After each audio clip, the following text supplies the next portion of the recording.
Hello everyone, how are you all doing? Come on in, sit on down. It's time for a live Q&A. It's Wednesday evening, and I have been busy.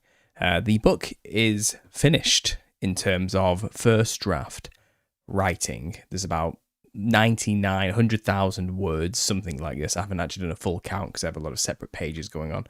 And I got to this point where I haven't written the conclusion yet, because that's the last thing I will be doing once I've done the full proofread. And I've spent the past few days kind of just taking any time I can to just sift through paragraph by paragraph to see if it's structured correctly. And surprisingly, I haven't had to do much, because this time writing the book is a bit different than the first time I wrote the book. When I first wrote the book, I wrote it just raw with no help whatsoever in terms of editing or anything like this, or any programs helping me correct my spelling and stuff, other than like a basic one that kind of came with Google Docs. But now, this time round, I pay for this professional proofreading software which edits as I go along and picks things up in phrasing problems and issues. And obviously, writing the book the second time round, I was utilizing it from the very beginning. And it wasn't perfect. I made mistakes, still. And I've been going through it, and there are a lot of issues I've missed here and there, a lot of spelling mistakes, a lot of capitals where capitals shouldn't be still, the odd comma, or maybe a sentence flow needs rearranging, or perhaps I've put like the subject in the wrong position before talking about things. So I've been doing a little bit of rearranging, but I'm actually flying through the editing process a lot faster than I thought I would. I've had about 2 sessions, and I'm already finishing off chapter 3. And that's not bad for the start of the month, and I've been then realizing, well, what I should probably do is just do the audiobook at the same time. So proofread once and then audiobook read to make sure the flow is right. Because when you say things out loud, it sounds a little bit different than when you read them. And I've learned a long time ago that sometimes you just kind of need to say it and read it just to hear it, just to make sure the flow is correct or it hits the ear correctly. And I think I'm with the way I'm going, I think my deadline of early September is very realistic. Who knows, maybe even earlier if I can fly through this faster. But I'm not going to rush it. I'm going to get it right. Obviously, this is not something I should just cut corners on. So I've been doing that before coming here with you guys, and I plan to just spend an hour with you now doing this live Q&A and get back to it for another hour or so before I get to bed past midnight. So here you am. You've got me. I've typed out this. This is what it is. This is exactly what it is. It's just a break from editing, kind of live Q&A. I might start just chucking out for this month just some pre-recorded interviews that I'm doing, or podcast visits that I'm doing. I've done a few in the past, which I can release on my channel. I released one with JT yesterday, which has already been on his channel for a while now. Good reception, people enjoyed it, and I probably will just be releasing a few more of those recordings I've done on other people's channels, because there were quite a lot of them. And I do just chuck them out when I kind of need to do something else and I can't turn up for you guys here. So expect a few of them to turn up. They're really good still, and again, it's still content you probably haven't seen, just to re-upload onto my own channel. So expect that maybe on Fridays, or I'll probably still do my Truth or Therapy session on a Sunday, maybe the odd Wednesday this month. I might just be chucking out an interview instead of doing this, just so I can take these evenings to do that instead. So forgive me on that. It's going to be a weird month. And on that, obviously, because I'm not putting money or time into YouTube, the money goes down naturally because there's just no ad revenue. So thanks to those who have helped me through this month, support me with this, because I've obviously opened up for pre-orders for this copy, the volume 2, and people have taken up the 20 spaces offers really quickly.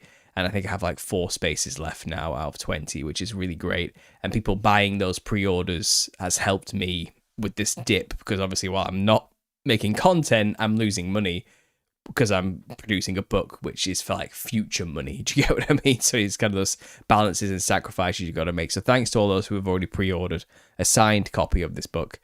If you want to get in for the last few slots, email me at understandingconspiracy@gmail.com.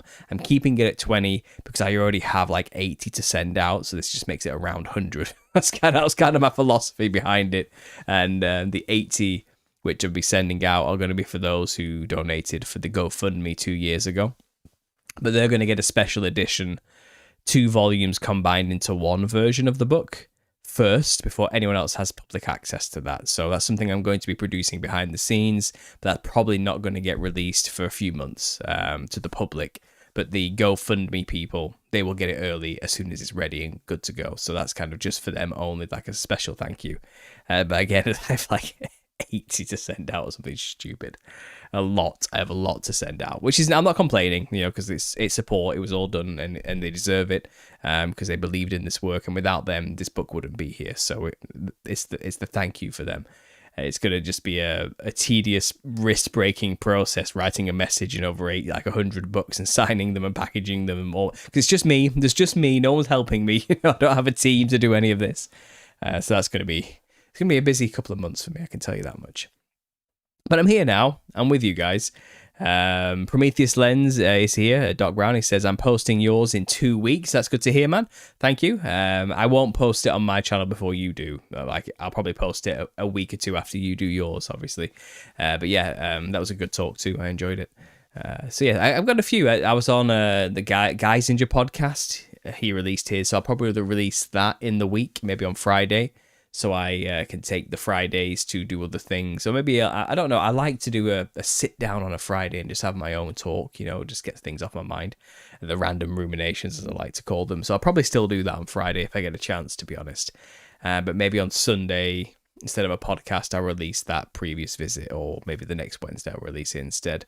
And that's just the way, it's just the way it goes. That's just YouTube, It is what it is. And on a side note, there's something I just want to kind of tell you guys. For the first time in a while in this office right now, I'm actually cold. I don't need a fan on. I put this hoodie on last minute. I'm like, it's actually freezing in here. I've not felt the cold in like 2 months, and it feels really good. I feel acclimatized. I'm back in my natural element. I like getting warm. I don't like trying to get cool, if you know what I mean. Selling a book in 2026, good man. Yeah, I've been selling books for a while. I still have this one. It's a copy of the. Oh, yeah, that keeps happening. This light wants to switch off. Actually, I'll keep it. Look, I like the ambiance. I'll keep it like that. It looks cool. I've got my first book here. This one came for some reason specially wrapped in some kind of plastic. This has never happened before. It just turned up like this in the Amazon box. So I kept this one for preservation. It's going to go on a shelf, remaining in its original packaging forever. I'm just going to keep it on the shelf. But volume 1 is here, and obviously volume 2 will be coming soon. I'm very happy with the cover here. I've got one to show you. This is what it's going to look like next to it. So I think next to this, it's going to look pretty cool. Side by side, the black and white thing. I think I like it. I like the design. It encompasses everything the book is about. And then the final version, where these two books are combined together, is going to look a little bit different. I'm going to be mixing up just a little bit. It's going to be a lot more colourful, I can tell you that much. So that's something to look forward to, something interesting. You know what I'm actually looking forward to doing more than anything once all this is finally, all the busy work is boxed off and the book is published and it's out and I can just let it ride. I'm looking forward to making more adverts.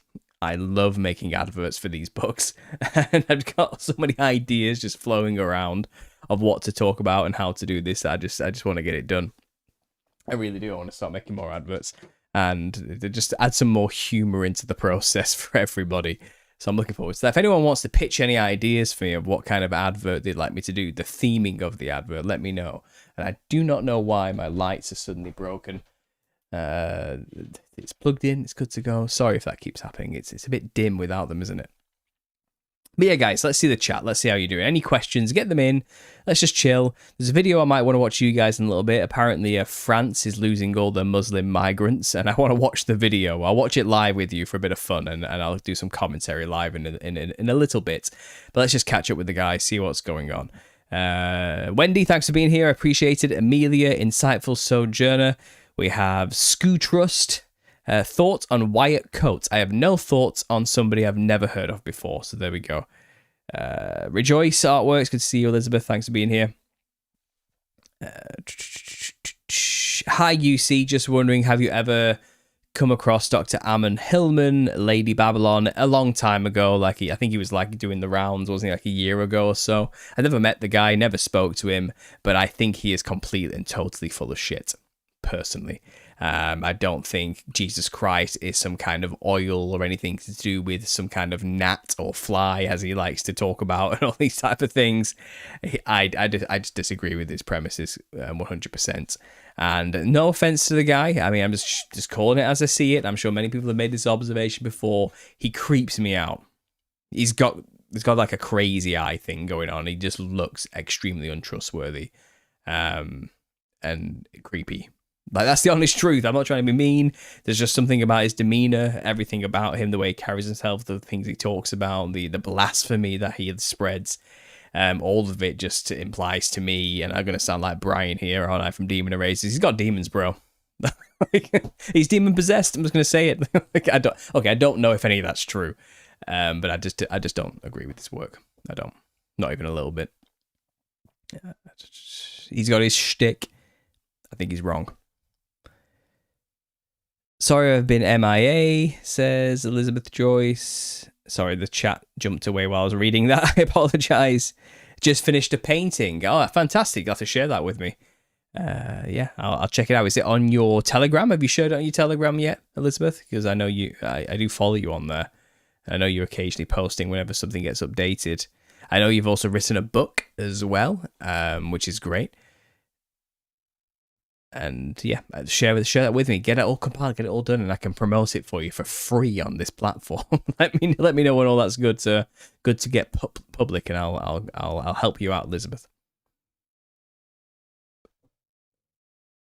I'm stoked for my double volume, worth the wait, says Wendy. See, Wendy gets it. Wendy's got the patience of a saint.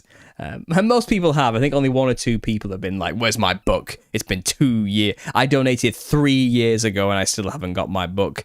And I think I've been pretty transparent and clear through the entire process. Turns out, when you've never written a book before, it's a hell of a process to learn and get through and do and find the time to do. And all in all, this has come to 180,000 word thesis. Okay, a dissertation for university, your final paper is 10,000. Let's put that into perspective. So this is 18 times longer than any university dissertation with references to boot and the rest of it. Is it my magnum opus? For now, it is. Like, this is a big undertaking. This was not just a piece of throwaway 50 pages of the ramblings of the insane.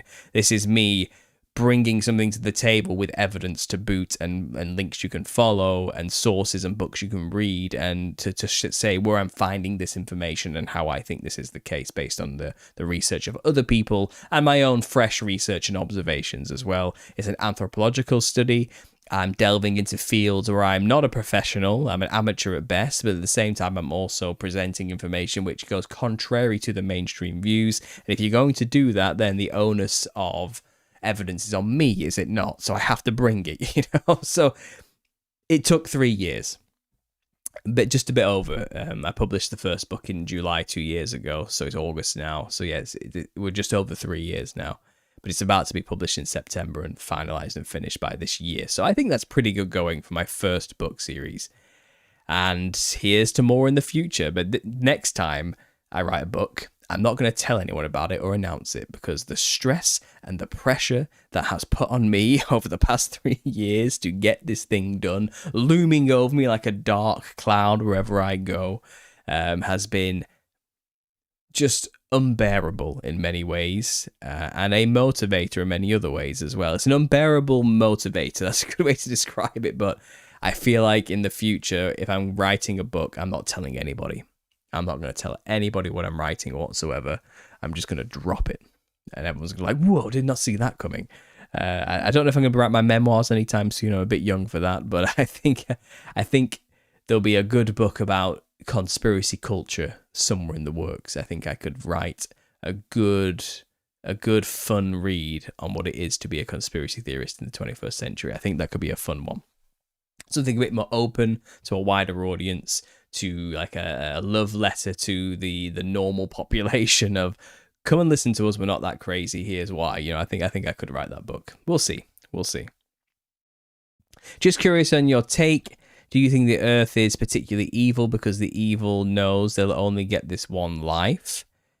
Says Richard M. Well, why the problem of evil? Well, the evil is a problem because humanity is born into a sinful world of corruption, and inevitably everything here will corrupt you.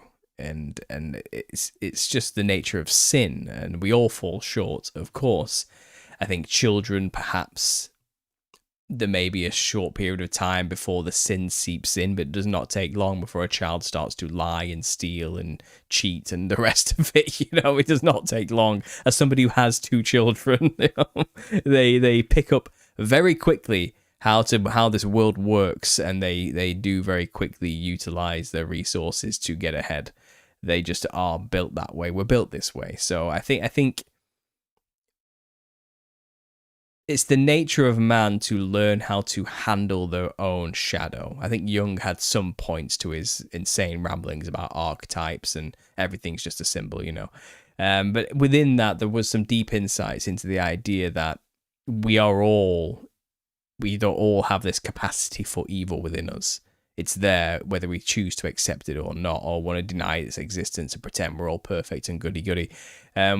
We all have the capacity to put people in gulags and do the worst of them, given the powers, the means of power.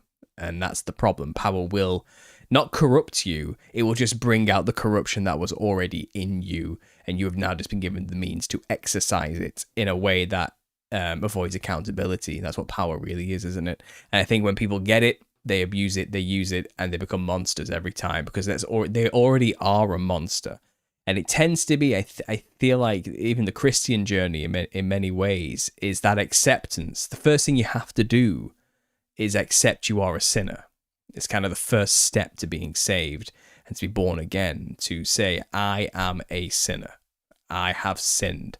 I have fallen short of the glory of God, and there's not a damn thing I can do to stop it.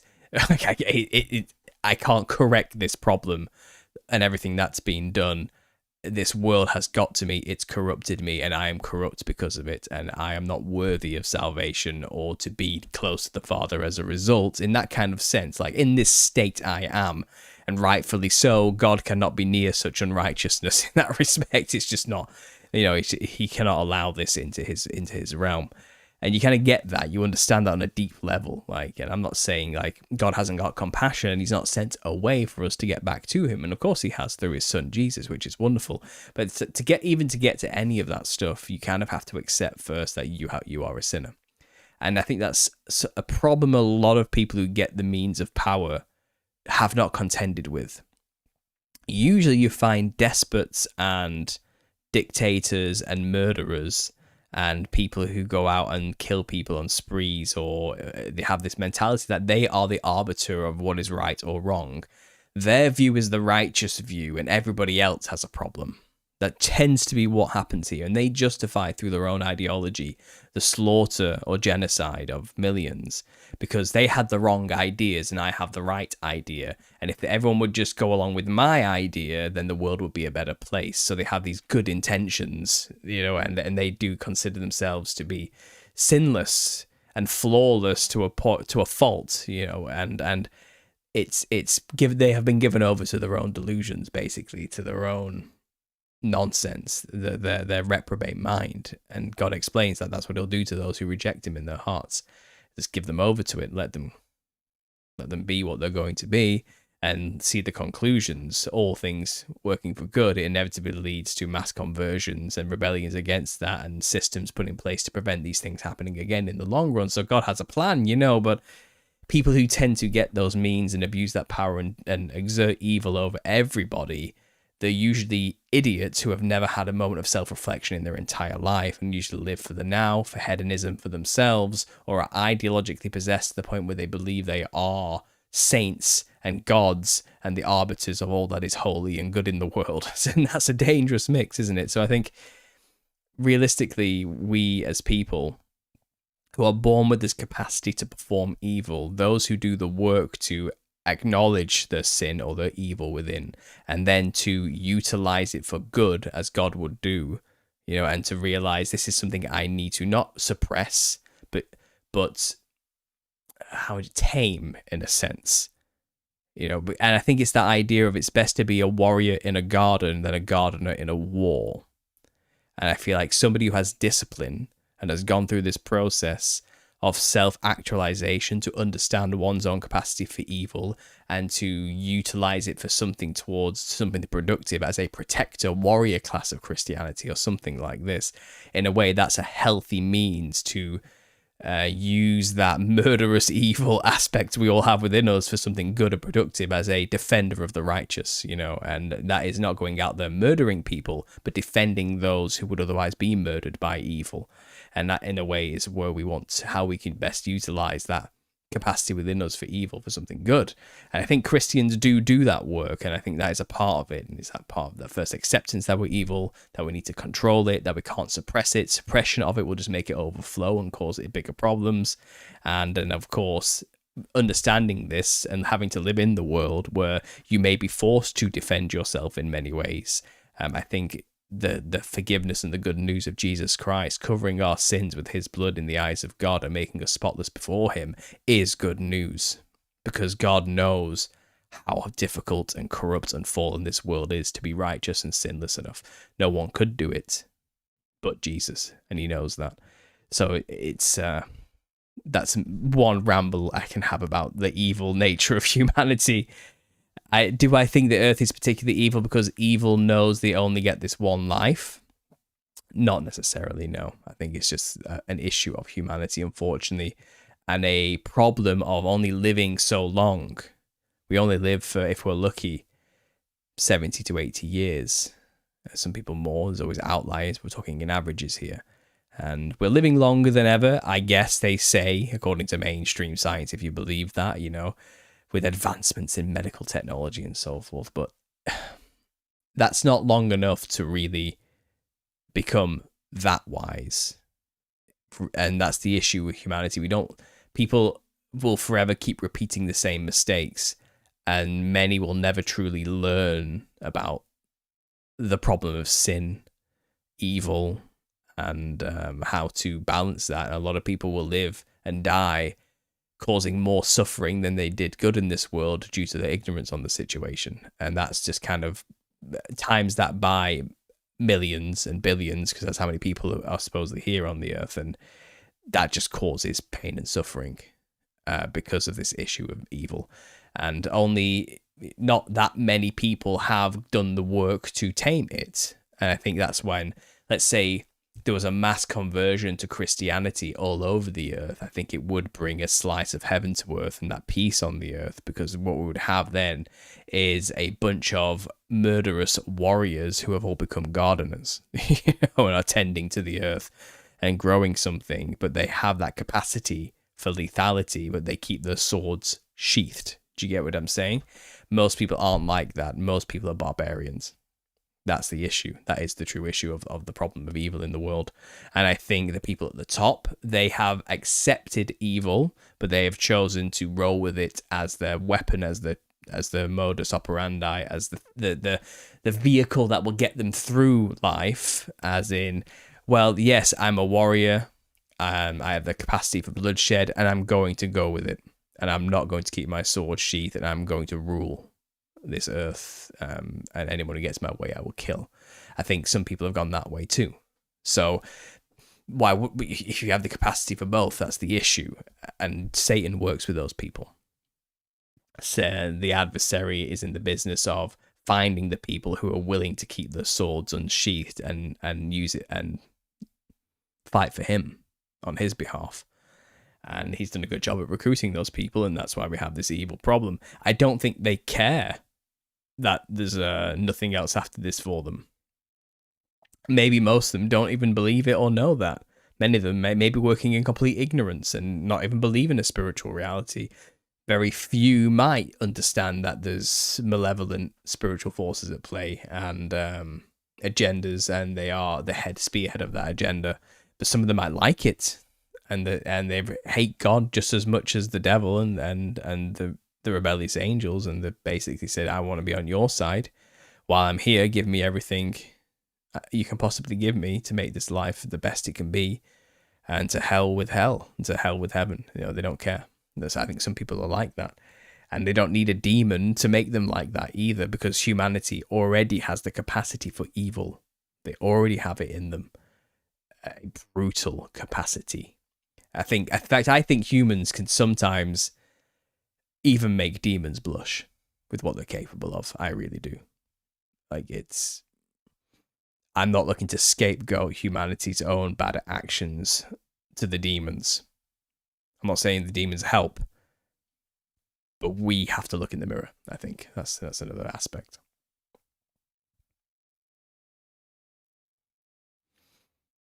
So Holy Water said to Richard's question, "You'd be surprised, evil in the world is actually sadism. It's a technique to make someone do your will." Exactly, that's kind of what I'm saying. Evil is rooted in fear, and fear is a good way to control people. So I can see why some people clock on and say, "Oh, this is actually useful. This is useful."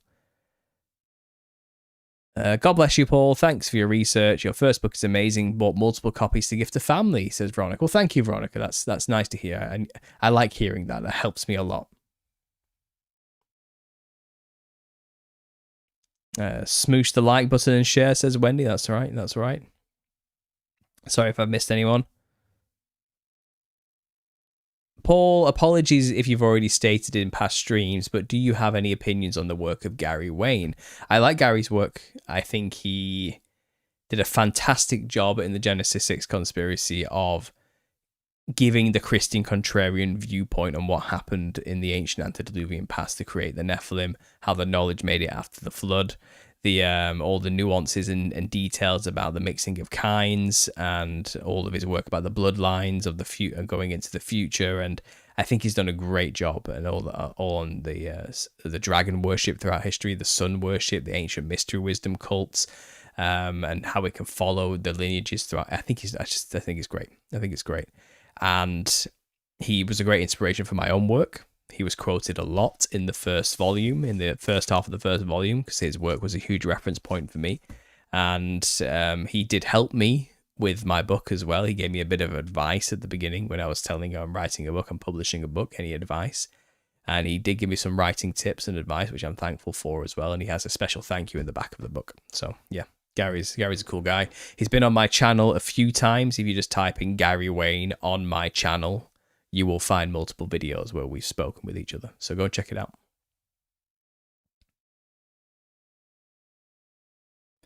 I often think about the bad I've done, if it was all me or demonic influence or both, says Tonya. Well, that's the thing, isn't it? Sometimes I think it's easy to blame it on a demon. And I'm not saying it might not be. But at the same time, we chose to listen to it. There's that too. It takes two to tango, you know. There's a couple I'd like to put in a gulag, says Wendy. Or don't we all? I have to suppress my gulag compulsion sometimes as well, don't worry. So Byron says, the most dangerous delusion a man can have is a man thinking he is above evil. Exactly.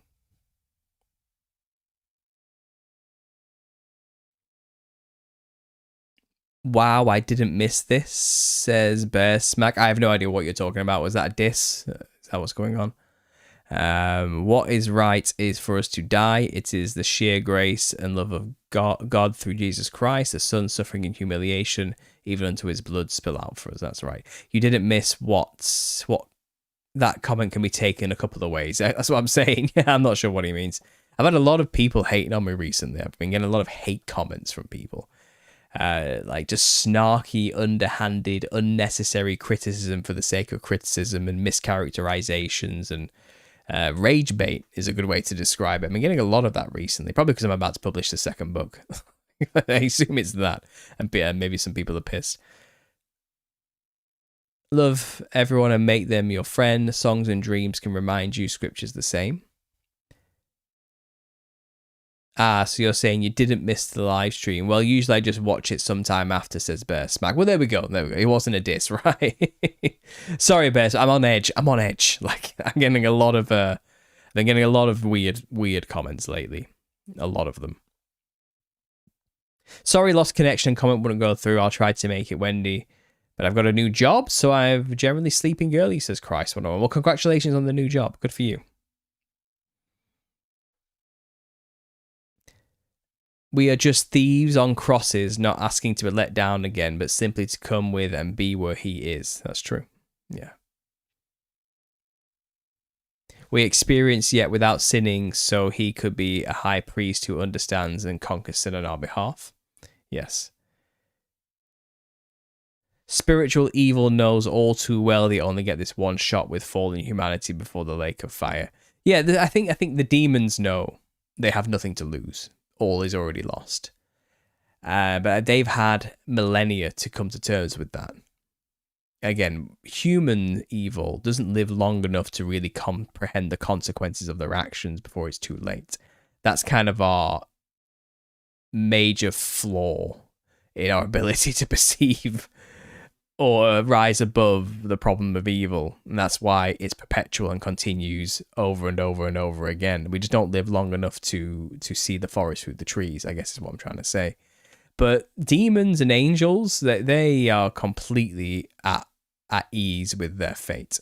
I don't think they're rushing anything or care. They know. They already know. They are over it, I think. I think they've already done the mourning process and dealt with the fear, and they are past that, and they are locked in to their agenda. I would say that's more likely the situation they're in.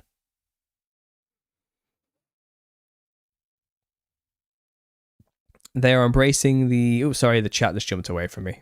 Never mind, let me see if I can catch up to the chat. I think I'm catching up. They're embracing the spiritual wickedness in high places, what we are fighting against through Jesus. That's true. Law, sin, and death is the other tree, not the tree of life. That's why works righteousness produces an emulation and becomes a caricature of Jesus. It comes from the flesh. Only God can live it. I'm not sure what you just said there. You said a lot of things. That's why works righteousness produces an emulation and becomes a caricature of Jesus. It comes from the flesh. Only God can live it.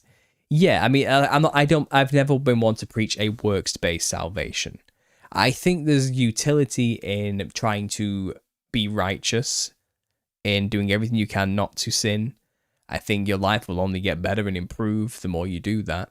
And in many ways, you know, I think it's good for a healthy mind and a healthy body.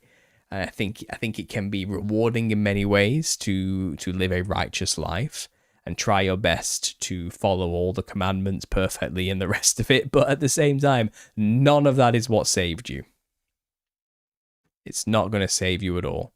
You don't get to go to super heaven because you did all these extra things either. There's no there's not like a tiered service to this or anything. Your works are nothing but filthy rags in the eyes of God, no matter how much you do.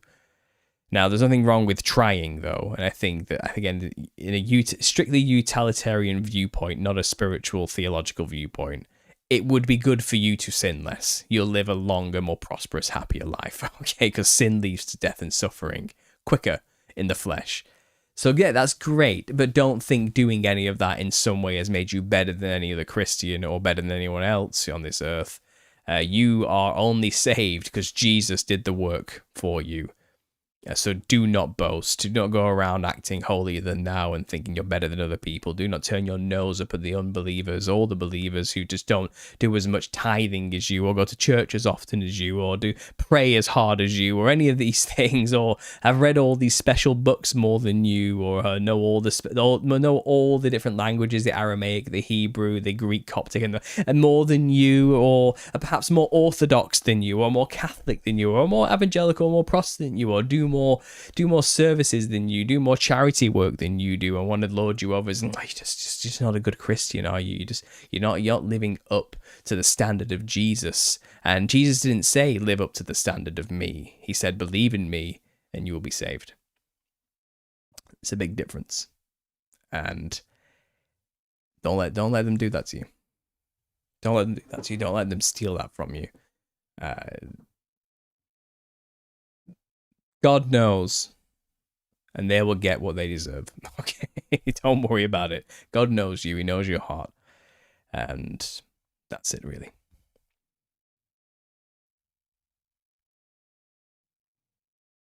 Secular life has a time limit. Yes. The spiritual evil can only bring out the evil that's already in the hearts of humanity. exactly. So even the walk is by grace through faith in Jesus. So the Holy Spirit is active. Striving and works actually makes an interference from the flesh, says Byron. Yeah, I know, man. I know. You don't have to. You're preaching to the choir here. How does it feel to know that Indian temples represent wormhole travel machines and they're engineers by me and not Indian? How does it feel to know that?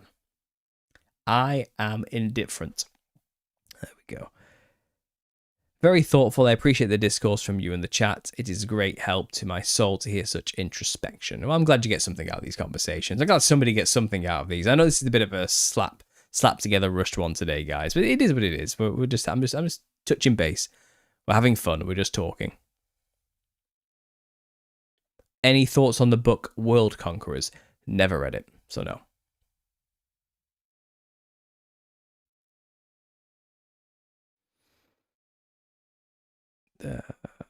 Thanks for answering these questions, Paul. Make sure to like the video. Thanks, Wendy. That's right. You're welcome. You're very welcome. Any thoughts on the fittest flat earther? I actually, when I first, well, it wasn't the first time I saw his work, but he's always been around on Instagram, hasn't he? About maybe a year ago, or maybe a year and a half ago, I actually sent him a message because he just released a video where he's walking down the street filming himself, and it's like his family have like rejected him, and he was talking about just like he looked upset by it, you know, how everyone just doesn't talk to him anymore, has kicked him out of their life, they call him crazy, they don't want anything to do with him, and he's just walking down the street saying all this while filming it. And I sent him a message saying, hey, you know what, mate, I do a podcast called The Truth of Therapy Sessions. Come on, let's talk about this. This is what I do. I actually do talk about these types of things. If you want to come on, man, it'd be cool.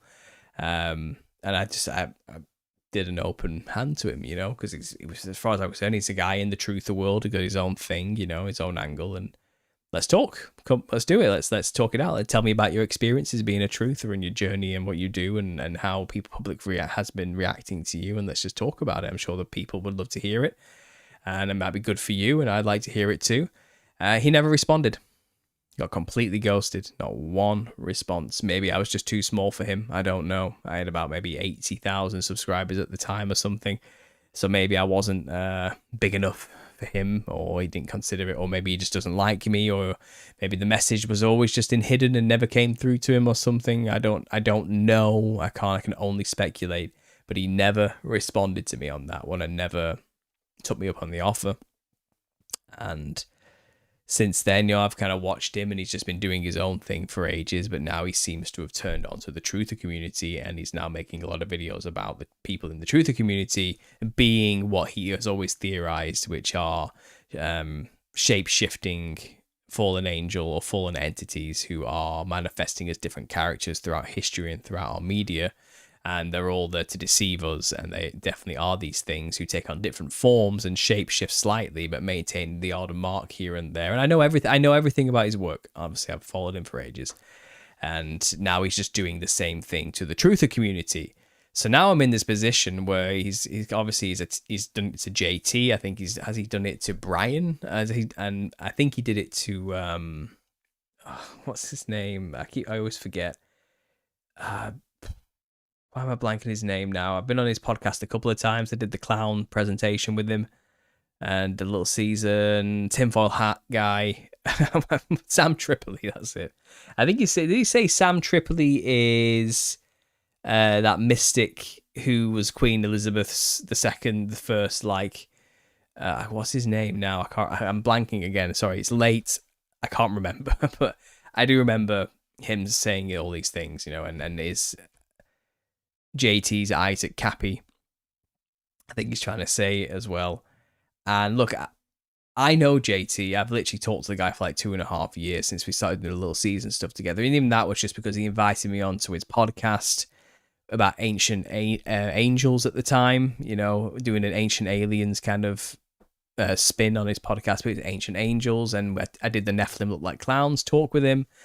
And from there on, it was like, oh, let's do this again. This was really fun. And we just became a regular feature and we talked a lot and he came on my channel. And yeah, then obviously we went down the little season route together and we started, and it just became this collaboration that just happened, you know. It was pretty organic and it just stemmed from our first talk with him and Brian about the Nephilim Look Like Clown stuff. And I think they just liked me and I got a good vibe from them, and we just talked ever since. So I've known JT for like 2.5 years. I've spoken with him, like privately over Skype with my wife next to me. You know what I mean? And I'm sure his wife was in the room with him as well. And we're talking about how you know, maybe we could do this convention. Maybe we could start like a Christian podcast network. You know, we've talked about just our experiences behind the scenes with other content creators, and we're in a group chat with him and Vitali from Alpha Talks. Yeah, we did the Parasite presentation with Vitali as well, and we're always sharing stuff on there, just dropping articles about Roman ruins being found here and there.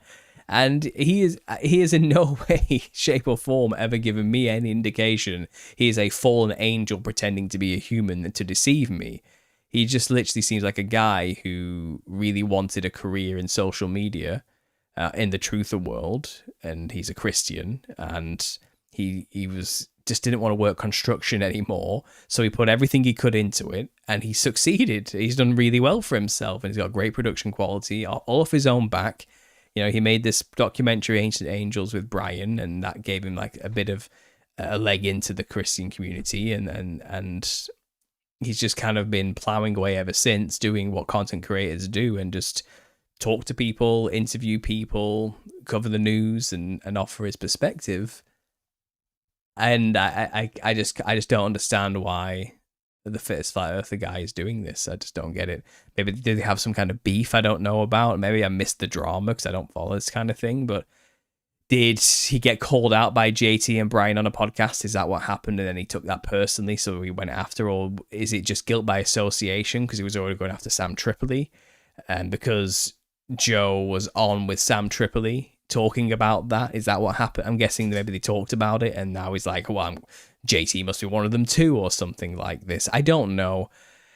Personally, I think his work is interesting. I've seen the connections he's made where there's like links between like moles here and there to certain characters and they line up just right. And I'm like, it's actually quite fascinating, you know, but there's got to be a line somewhere. Everybody can't be one of these people. It's a lot like the transvestigation thing. Everybody's a hidden transvestite in like the minds of some people. It's like, look, I get this precedence because the occultists at high levels have this Baphomet worship ideology and an androgynine ideology where they believe that humanity was split into two, male and female, and made weaker because of it, and the ultimate form of man is man and woman merged together.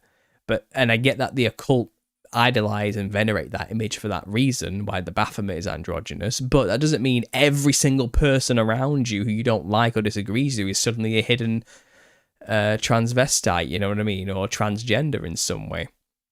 And I feel like in a way the Fittest Flat Earther seems to be going down that route now, where he was pointing out the major celebrities and these big players in the world, and now he's suddenly just turned on the people around him in his own community, and it must be all of them, everybody's one of them. And I don't want to see that. Like, I think it's a shame, and I don't think he's doing the truther culture any favors by doing that, really. And, you know, I've been apprehensive to publicly say anything about this, but, you know, I just don't care anymore, because this seems like the type of guy now who's going to start attacking me and start saying I must be one as well, right? Because I have a minor disagreement over his methods, and maybe he's wrong. But this is the type of person we're dealing with, isn't it? I expect to see Paul Stobbs as a hidden angel now, I assume, just because I've said this and one of his followers is going to show it to him, maybe. I don't know.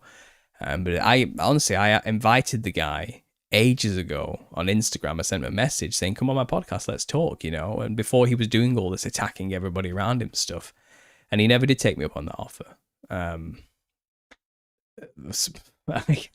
So what am I supposed to assume, you know, about that? It's simple, no thank you would have been fine as well. You know, it wasn't obligated to respond to me, I get it, you know, but I don't think like I was out of left field or anything or impolite about it, and I don't know. And I don't know. It's just a shame. I think a lot of this as well. This causes a lot of drama, which just doesn't create a good look for the truther community at all either. And it's just not something I ever want to be a part of. I'm not interested in that. I'm not looking to fight anybody. I'm not looking to be in debates with people. I'm not looking to start drama with people or get sucked into other people's drama. But I've been doing this for 14 years, and in that time, I've seen it. I've seen it happen plenty of times to myself and other people. If you're in the game long enough, you're going to get people accusing you and lying about you and calling you all sorts of stuff, and with no evidence or real basis behind it other than their conjecture and opinion and just often made up assumptions. It's happened thousands and thousands and thousands of times. And I guess this is just the nature of the conspiracy community. It's nothing new, is it? And that's kind of my take, to be honest. That's it. And all power to him. Carry on doing what he's doing. I don't think JT is a hidden fallen angel. He's given me no evidence of that whatsoever. He just seems like a normal guy who just wants to make it on YouTube so he doesn't have to work a 9 to 5 like most people. And you know what? He's good at it, and he's done well for himself, and good for him. He preaches Jesus, and that's good enough for me. And we have a good rapport, and I enjoy talking with the guy when we have a chance. I just can't get on. I'm getting a lot of comments now saying, "Don't trust this guy. He's a hidden fallen angel." It's like, I'm going to trust you and your random opinion because you watched a YouTube video, or maybe I'll just trust the guy I've known for 2.5 years and have talked to personally, and have watched grow and understand where he's come from and who he is and why he does what he does. Maybe I'm going to trust him over you, some random stranger off the internet. That's it. I can only say that, right? But the problem is, it's like if I respond to these comments, I suppose I've done it now, then he just puts the spotlight on me suddenly, and then it makes me a target. And again, anticipate the result I just mentioned earlier, perhaps. I don't know.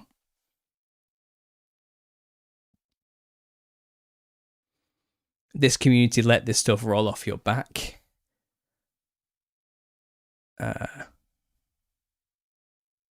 I'm always tardy to the party after the party.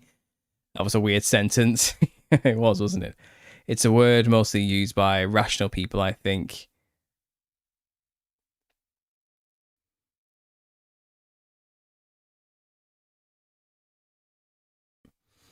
Once you receive the seal of the salvation, you receive the spirit, you can't lose it. That I agree. Lately, I've been distancing from non-salvation issues because this conspiracy stuff is a slippery slope, says Truth Over Fact. Yeah, I think there comes a point every now and then where you can get a little bit tied up too much in the worldly nonsense, and it is always healthy just to take a step back and to touch base with God, to pray, to get into that communion with him, and to have that conversation and to self-reflect and ask him if you are really doing what he wants you to do, and seek for confirmation on that, pray on it, meditate on it, on God in prayer, not new age meditation where you're aligning your chakras or anything, like go out there and just think and listen for the answers. And it's healthy to do that sometimes. It really is. And I have to take breaks sometimes too, just to recenter and to focus and to remember who I'm doing this for. And it's all for him. It's not for me. You have seasons for these things. Sometimes you gotta get in the game because there's truth to be spread and there's people to reach who are swimming around and lost in it. So it's finding that balance, isn't it, at the end of the day? The Funky Hammer says, I like attractive women. Well, isn't that great? Thanks for sharing that. My thought is, if you're offended by it saying retarded because you know someone that has special needs, why are you ascribing the word to your loved one? They are special. That's how Father made them. I would never say my brother is retarded. He is special. I mean, personally, I try not to use that word often, because I do actually, I do have family who are severely mentally disabled through a brain hemorrhage at birth. It was a really horrible scenario and everything. So I kind of get it, I can get why people get sensitive about that type of thing. But I also have the intelligence enough to understand that the context it is used today and was used by children in high school is it doesn't actually mean mentally disabled. It's used as an insult to somebody who does and says something that's just really, really dumb. And it's not like saying like, it's, you know what I mean? It's not, the context counts.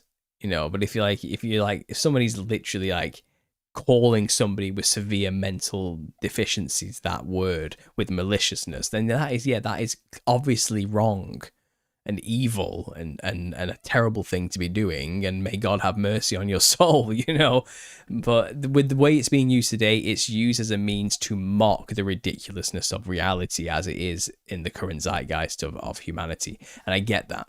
Like, I get why it's being used. It's being used as a battering ram against the stronghold of modern wokeness. Like, and it's, I think language can have its utility when used correctly in that sense, you know. So sad with the cynical attitude towards each other in the truther community. I just released a book translated into English, Bye Bye Globe, and posted it on a Flat Earth site and was called a shill. Avanti Design, welcome to the club. You cannot breathe or move in the truther community without somebody somewhere calling you a hidden transvestite, shill, CIA fed shill, something like this. You know, you will get all those labels if you put yourself out there as a public figure in this community, and there's not a damn thing you can do to change their mind. It doesn't matter what you say or do. Honestly, it's going to happen.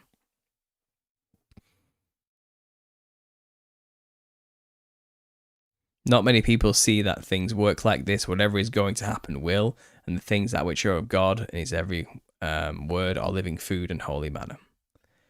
That's right, Morgan.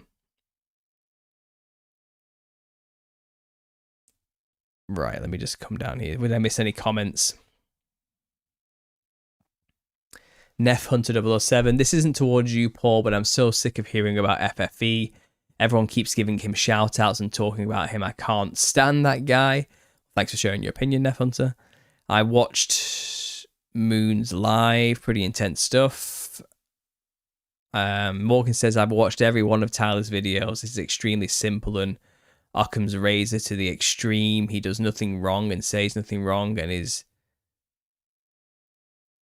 bothing but Christ-like in everything he's... Nothing but Christ-like in everything he says, says Morgan. Maybe. I don't watch every video the guy makes or anything. Again, I just don't think the attacking of JT is called for necessarily. I think he is wrong on that one. Maybe he's right about other things, but when it comes to JT, look, who am I going to trust? Tyler, who's I've never talked to before, who's got an idea and a theory because he's upset he got called out on Sam Tripoli's show? Or am I going to listen to the guy I've actually known and had a relationship with 2.5 years, you know, who I've worked with and made videos with in podcast visits and on each other's streams, you know? I'm going to listen to the guy who I actually know. I'm going to defend my friend on this one. I don't think he's a fallen angel. I just don't think that's the case.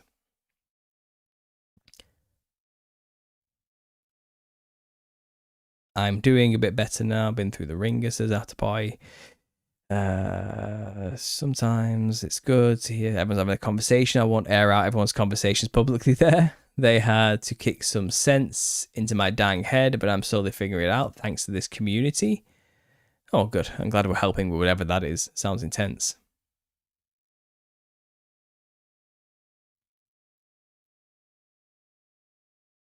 Everyone gets offended at something. Yeah, I know, right?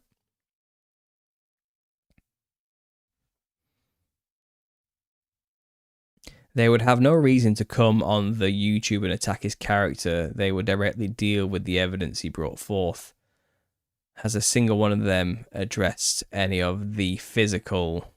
Okay, Morgan, I can see for you this is a contentious issue, and you obviously are a fan of Tyler and what he does.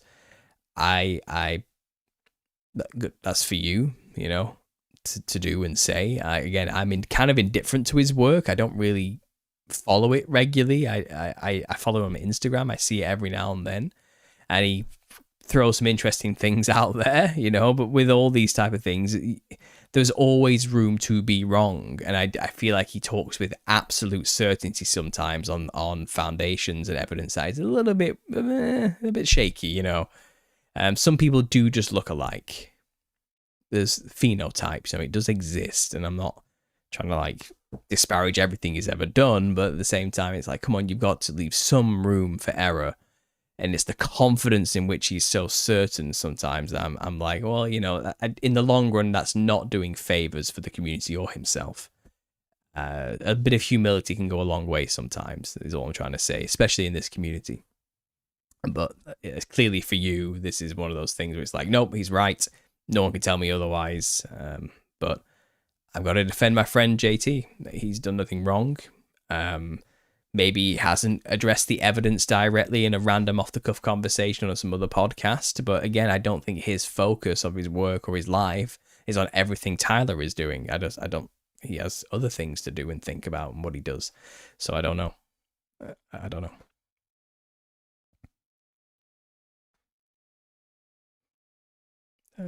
Let me catch up here.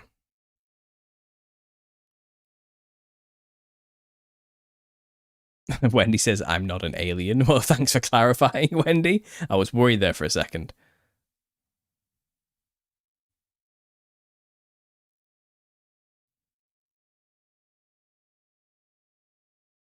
I'm a real fake alien. It's so hard to know how many of the naysayers are part of the troll farm. Yeah, this is why I'm saying a lot of the online stuff, it's just noise. Filter it out and just do what you want to do and say what you want to say, regardless of what other people do or say. It's kind of the best way to live.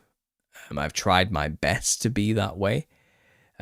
With the little season stuff, I kind of had to cut it off because my family just couldn't handle it either. It was too much. It was too intense. There's a special kind of like intenseness to that community which can be very threatening to outsiders, is what I'd say.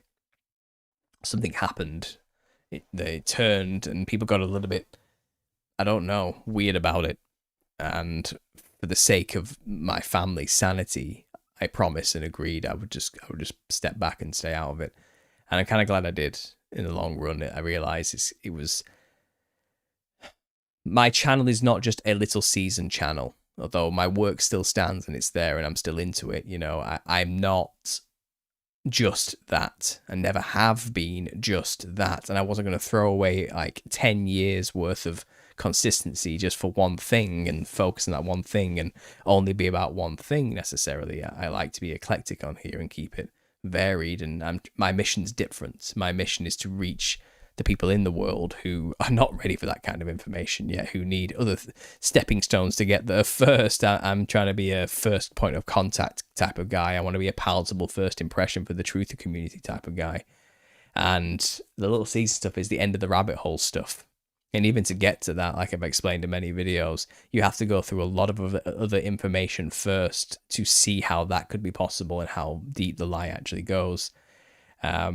So I'm out there on the front lines doing other things, and I'm sticking to my main ethos of bringing people together and making the truth palatable to a wider audience and conspiracy palatable to a wider audience. And I, of course, will focus in on certain topics every now and then, like Flat Earth, Mandela Effect, Little Season, whatever it is. There's always something. I got my Nephilim Clown stuff, Tartaria, and I've gone into all of these things because they're big subjects in the truther community, and I'm going to cover them, but I'm not a channel that is about that thing. You know what I mean? I'm about all of them collectively. And also the truther culture itself and the people in the truther world and what it is to be a truther, and the truther's journey is what I'm really focused on, and the impact of that on people, which is why I have the truther therapy sessions. That's the idea behind it all.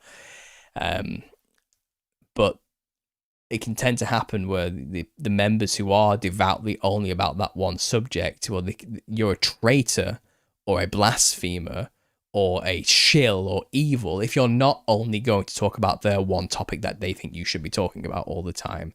And the people who get that mentality, I'm like, you are not my people. You are a delusional lunatic who has crossed over into insanity because you're looking for a sense of belonging and meaning within this new cult you've basically formulated for yourself or feel like you've become a part of as a member. And it's, I would say, the only cult you should be a part of is the cult of Jesus, fundamentally. You should just be a Christian, and that does not mean becoming obsessive over one particular topic here on the earth, but going out there and walking and living the life. I think that perspective of it's just I just had to leave. I had to go. I just couldn't do it anymore. But that isn't to say I've left the truther community or I don't still have my beliefs on the matter. And sometimes, like I said, getting back to the point, you get a lot of noise out there where people are calling you all sorts of things and lying about you and making stuff up about you. And usually it's often rooted in some kind of jealousy, or they are just shills or trolls or paid agents or bots half the time as well. And because you can't know or distinguish who's being genuine or who's just a robot, and because you don't want to waste your time arguing with robots, it's best just not to respond, just to ignore it, dust off your feet, and just get on with it, and do what you want to do. And that's the internet. And it's just really, I don't think other niche subcultures on YouTube quite have trolls like the Truther community. I really don't. I think we have a very special breed, because most of our membership are a very distrustworthy, paranoid bunch. So it creates this crazy atmosphere, and justifiably so. We have every right to be paranoid and a little bit on edge and untrustworthy because of the conspiracy we're kind of unveiling it up against. So it's one of those, isn't it? It really is like it's a catch-22.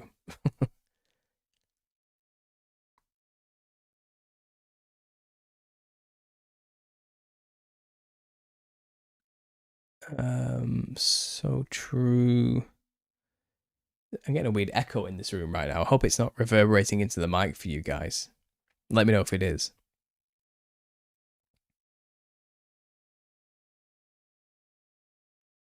Very true. There's too much darkness easily accessible to everyone on the internet, especially to kids too. Yeah.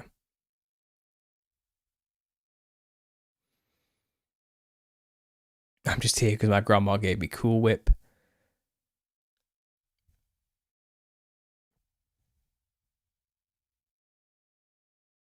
The becoming of the beast is generations of people becoming content creators. I guess so, in many ways. It's funny, I actually watched a video earlier today, a review of a video where it's about the content creator economy is dying. And you get a lot of content creators who they are dependent heavily on sponsorships. So they become somebody who advertises their entire day-to-day life, like living content, and they're dependent on sponsors to come, and that's where they get their income from, not necessarily ad revenue. And you find these like TikTokers or Instagrammers and that type of influencer, and it's a lifestyle thing. And you find that economy is dying out now because it's oversaturated, so the money pool is smaller for more content creators. And a lot of sponsorships now have found a way where they can basically not pay content creators but give them free stuff and use it as a tax write-off. But then these content creators end up having to declare that as gained assets, and it's money. It's actually cast as money, taxable income. And then they end up being more in debt, unable to pay the tax on all these gifts they were given. And it becomes this nightmare where all these content creators are actually just absolutely broke.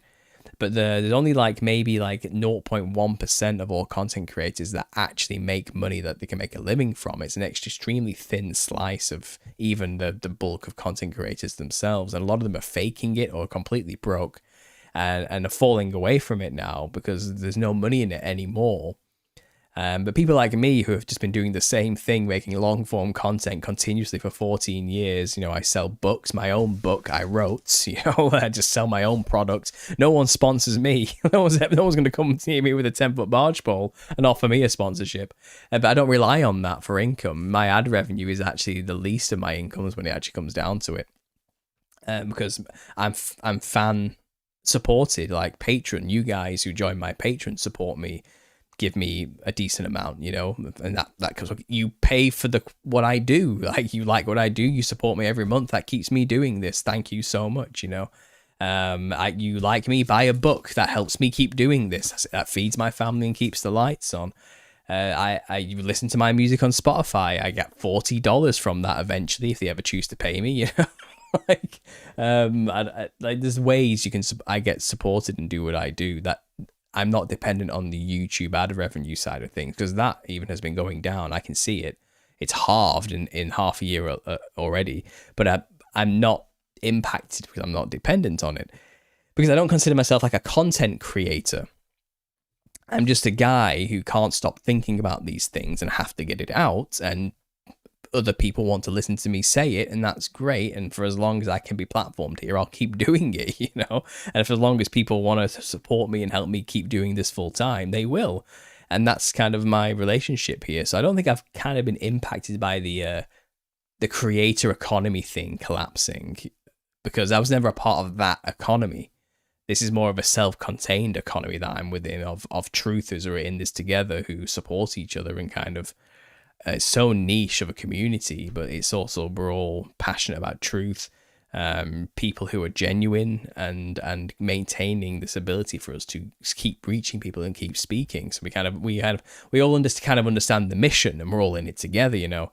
And for as long as you guys will have me, and I'm somebody who can be a voice in the world, I'm going to try my best to be that guy. But it's so arbitrary for our community, because it can just get shut down like that at any second. The censors can decide what I'm saying is too much at any given moment and then take it away. I just don't know. But thankfully, even if they did, I could still continue to do what I do, because I have Patreon and I sell the books and the audio book, and you know, people buy signed copies through my PayPal and all these type of things, and it keeps me going. By, if I generate value, people see value in that, then they can support me and keep it going. YouTube does not see value in what I do, and sponsors certainly do not see value in what I do. I could say one wrong thing 1 month, and then that sponsor will consider me volatile going forward, and they don't want their brand to be associated with somebody. Perhaps said, maybe demographic security is a good thing for the Europeans. You know, maybe you can't say something like that every now and then. It's like, oh, I don't want our brand associated with anything like that. You know, so they tend not to go near conspiracy content creators. It just doesn't exist. And there was huge money in that, I hear. I never saw any of it. No, it's a different world. It's a different world. Paul writes a book with each podcast. Should I just do that? Should I just get all the transcripts of every podcast and just slap it into a book? No, that's lazy, isn't it? I'm not going to do that. No.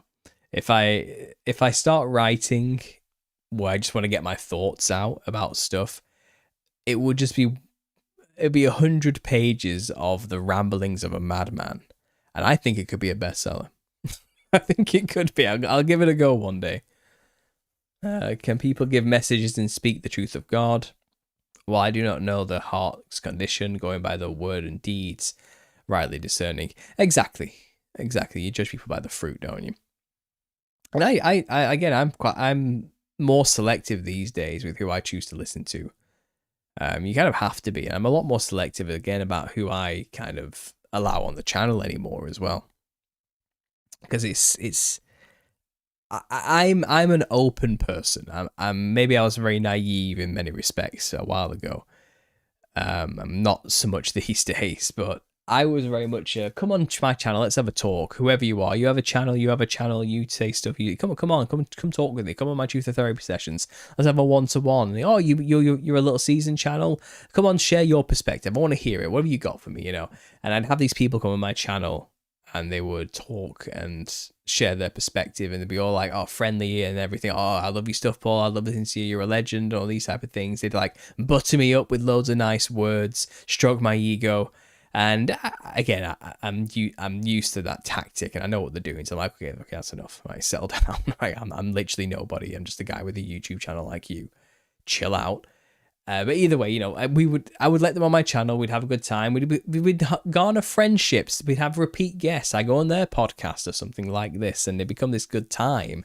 And then for some reason down the line, once their channel takes off because they get loads of subscribers funneled from mine, they decide I don't need Paul anymore, and they start shitting all over me. And it's this problem I learnt a long time ago, and I need to. The lesson has to sit in. Okay, it happened when I was a teenager as well. I have something people want, and they're willing to use me to get to it. Okay, and it happened, for example, when I was a teenager. My quite easygoing parents, in a sense, and they let me smoke cannabis in my garden in a brick shed. Okay, and we had heaters in there, a TV. It was a great time. We had chairs set up, you know, and it was cool. And I think the ethos was I'd rather have him at home doing those things where I know he's safe than out there in the streets doing it where it could be dangerous and I can't stop him and the rest of it. And maybe I took advantage. I wasn't saved at this point. I was a rebellious teenager trying to find myself, all angsty, and had my garage band and the rest of it, like whatever it was. And it was a different time, but because I had a lot of friends who smoked, not just, tobacco as well, cigarettes, and not just cannabis, but because I had this place where they could go and do these things and have a place to go, that isn't some dark alleyway or something. A lot of people would come around all the time, and it seemed like I had loads of friends, It really did. And there was never a day where I wasn't visited by people, or we weren't chilling out with people, or watching stuff with people, or making music with people, and smoking and drinking and laughing and having a good time and the rest of it. And Paul's got this shed. That's the place to go. That's where you go. It's what you do, Then obviously, eventually, as time went on, these people have disappeared out of my life, and friends have fallen away, and the shed got robbed as well, and everything got stolen, including my old laptop and my air rifle, and all sorts of things got taken from there. It's it got to this point where I realized, as friends have left me as time has gone on, it's oh, you were never my friends. You never liked me. You didn't come round because you wanted to spend time with me or anything like this. You just wanted the shed, and you tolerated me to gain access to this thing that I had that you wanted. And that same ethos is the same thing with my channel, because it has a lot of subscribers. They see the 100,000, the 120, and they go, ooh, I need to be nice to this guy so I can get on his channel, so maybe I can get some of those subscribers. You know what I mean? They see me as an opportunity, not as a person. And once they suddenly get lots of subscribers, they change, because it's well, I don't need you anymore. I never really liked you anyway. I just tolerated you so you'd talk with me, and then I'd get to, I'd grow from you, and that's it. And I've had a lot of that. I have had a lot of that, and it's... But a lot of channels suddenly start questioning, why is his logo the way it is? It's a bit suspicious, right? It's why didn't you say that when you first came on my channel? You say that now, do you? You didn't notice that then. When I've made it abundantly clear thousands of times why my symbol is what it is, we're going to understand the conspiracy.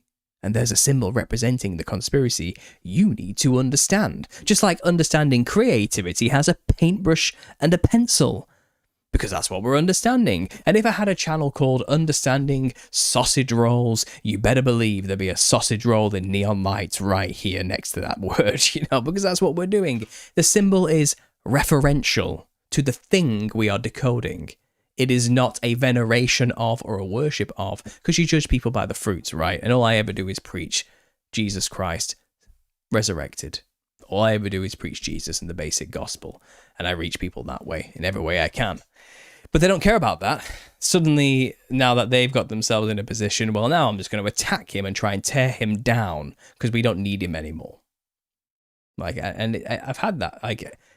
It's a lesson I've had to learn. So unfortunately now I try to get as little guests on as possible. I'll go on other people's podcasts, but I've had to close my doors thanks to bad, terrible people to my own podcast, to my own channel, and limit the numbers of who I let on. And I've got to vet people heavily before I let them onto my podcast now.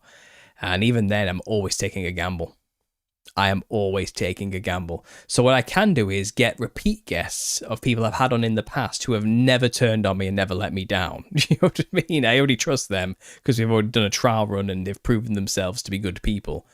But you just don't know. You don't know until it's too late usually. And the stress, the pain, and the misery they bring to me and my family's life when I start getting attacked publicly is horrible. Because it's kind of, you're not just attacking me. You're bringing danger to my life. You're convincing people, strangers who might see me in the streets, that I am evil. I am a paid deceiver who's lying to people and works for the devil. And what's somebody in the street who sees me, who believes what you said, going to do to me or my family? Are my children going to have a father thanks to your delusional videos you've made where you've made stuff up about me because you don't like me? There's real world consequences for that kind of nonsense.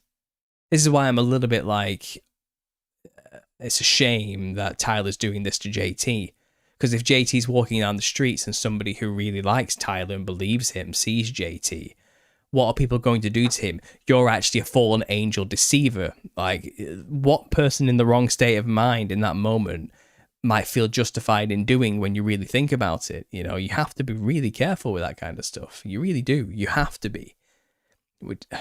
You have to be. Like, things have consequences. I don't know.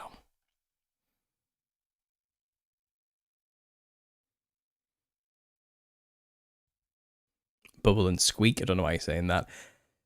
I apologise, says Anthony Brogy. What for? What did you do? I missed it.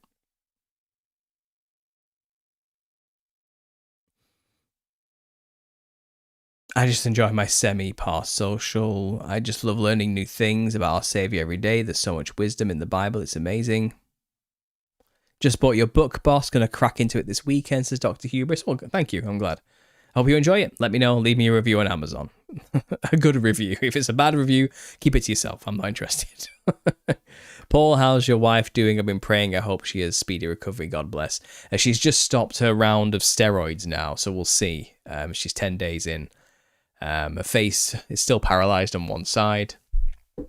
For those who don't know, she got Bell's palsy. Last Saturday, we thought she was having a stroke, so we rushed to A&E and went through the whole process. It turns out she's had an infection, and the nerve here, the muscle here, is now inactive, so she has a paralyzed face.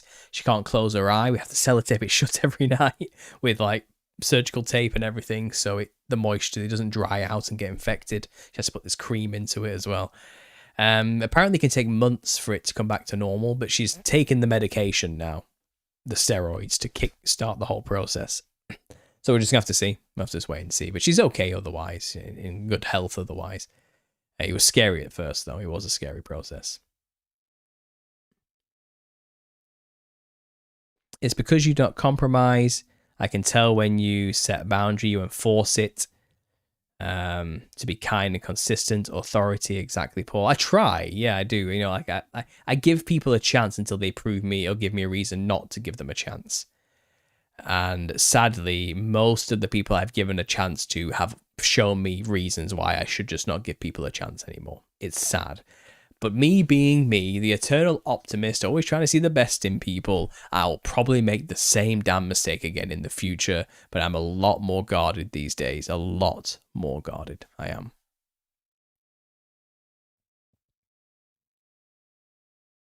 I reserved a signed copy of the new one. I'm very excited. So you did? Yeah, like I said, there's 4 spaces left now out of the 20. If anyone wants to reserve the space for the pre-order of the volume 2 of the Nephilim Look Like Clowns, email me, understandingconspiracy@gmail.com, and you can get your place set. And as soon as it's published in September, you'll get your copy in the post, signed by myself in this very office, and I'll be mailing it out to you. Just email me at understandingconspiracy@gmail.com if you want to support me and get yourself pre-ordered into the signed copy. There's only 20 spaces for signed copies. Okay, that's all I'm doing right now. I might open up the signed copy option again in a few months' time, once I've sent out the mountain of copies that need to go already, okay? So 20 is my limit. I have to cap it at that, because like I said, I already have 80 to send out. So I'm going to cap it at 100. So if you want to get those last 4 spaces for the second book signed, email me. There we go, guys. Something I just learned is that early Christians copied the symbolic wedding ring thing from the Romans. Romans did the wedding ring thing first. Yeah, I've heard references to being like the ring of Saturn or something like this. I'm not so sure. I think it's more just a symbolic symbol of something that binds 2 people together, you know. Well done creating another book, Paul. It's no small job, especially with family, says Steve Oz. I'm glad you understand. Yeah, it was a hell of a feat. It's probably one of the hardest things I've ever had to do next to raising 2 children. I think that was also I think that's the hardest thing I've ever had to do, to be honest. But writing a book, it's kind of like a child. It's kind of like creating and rearing a child. It's this thing you've made that you put your heart and soul into and then send out into the world and hope it doesn't crash and burn. That's kind of what this is, but it was stressful. Yeah, and I'll give a full breakdown on the whole process once I've finished to you guys and explain the hell and nightmare it has been getting these books done, you know. The Nephilim Act Like Clowns could have easily been the sequel title. No, I think Volume 2, The Now, is enough, because we talk about how clown behavior has become very prevalent in the second book.